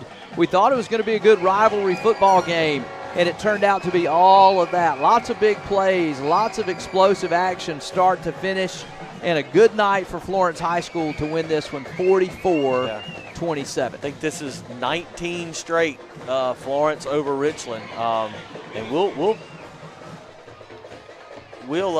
go to Richland next year, and we'll try to make it 20.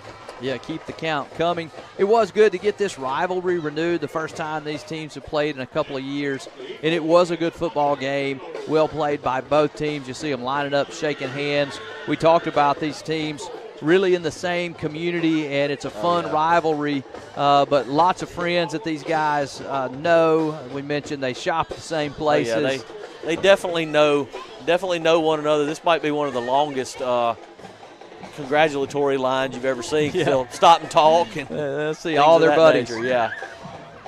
See some of the highlights there. See Boyd takes that kickoff return touchdown. Kane Ashley picks up a loose ball off a bad snap. Finds Houston, who takes it all the way into the end zone. Just big play after big play after big play. As many big plays as I remember in a Florence football game in a long time. Multiple 80-plus yard touchdown throws and catches, kickoff return touchdowns. Well, I'm going to be honest with you. After seeing those two plays, I could make an argument for Jaden Houston to be a player of the game as well. Yeah, I mean, he had a lot of good ones to choose from. He just really did. All right, Jaden's walking on the field better than he walked off, so that is good news for the future. Yeah, and hopefully we'll get some of these injured Eagles back and get this team to 100%, and a lot of good football left ahead. And we hope to bring you more of their action again. Like we mentioned, next week on the road to Kosciuszko, we'll bring it all to you right here on the Eagle Sports Network at 7 o'clock. In the meantime, I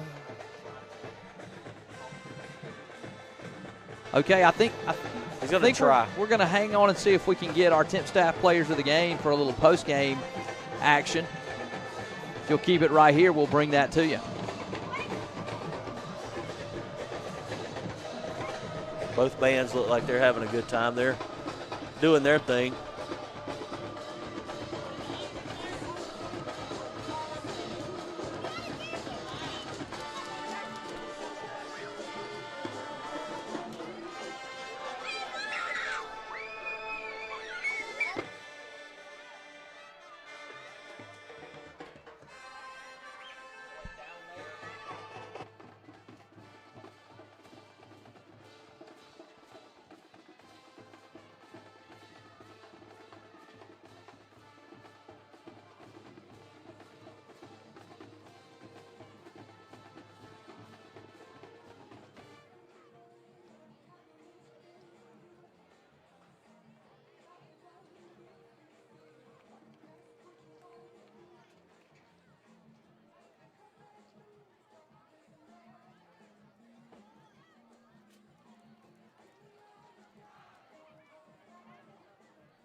All right, Ryan's going to chase down some player. There he's got him coming over there to him. Hey, Ryan speaks and they listen. Guys, I'm here with what they don't know, but they're about to find out, Temp Staff Players of the Game. It was hard, Kane, it was hard to decide. We kept talking about on the network when playmakers go down, what playmakers are going to step up. What's it like when playmakers step up? Oh, I love it. You know, me and Kel, we've been with each other a while. And, you know, he started off in the offense and kind of left me for the defense, but I'm glad he's back. Kel, talk to me a little bit about that room, right? You're in the room with Brian. You're in the room with Morgan. You work with these guys. To see them go down and know you have to play Richland, a game you want to win, what's it like to come out here and play really well? Well, I got to make them proud, first of all, and make everybody else proud. First of all, being Richland. And them just being in the room with me makes me such a better athlete just because I have to compete against them. That's right. Hey, senior year, 1-0 every week, right? How's it feel, 1-0 under your belt? It feels good. You know, it was a decent game. We definitely got to come back stronger next week for Kosciuszko. Well, listen, I know everybody's excited. The town's excited. Boys, stay healthy. We love you guys. Anything you want to say to the people at home watching on Eagle Sports Network, either one of y'all? I love my mom and my grandparents. I love Florence, I love football, and I love my family. And my dad. And his dad. Hey, you heard it here. What a great week, guys. I'm going to send it off to you guys so you can get everybody tucked away for the night. As for Ryan, I'm going to send it back to the booth. All right, great game tonight, guys. Excited for both those guys. Had a great game, as well as a host of other Eagles who played really, really well. And we talked about some of the early season jitters. We even worked through some of those our own, some technical difficulties, but I think we got them all sorted out. And because of that, we'll bring you even a better production and a better broadcast come next week. That's it right. won't be here, but we'll bring it to you from Kosciuszko. But it was a great first game, great start to the season, great win for the Eagles. Special thanks to all of those who are part of our Eagle Sports Network production crew. Special thanks to all of our sponsors. And we just want to encourage you, hey, go out and visit those businesses that are our sponsors. Let them know that you saw and heard about them on the Eagle Sports Network, so that they can be aware that you're somebody who cares about what's going on in Florence and recognizes that their business support of this school and community matters. So go ahead and do that as well. Yep. For Sam Taylor, Scott Higdon, Ryan Keith, Ricky, all the guys that are running the camera, who's more names that I can count for you, all the people who are part of the Eagle Sports Network crew, we want to say good night, God bless, and go Eagles.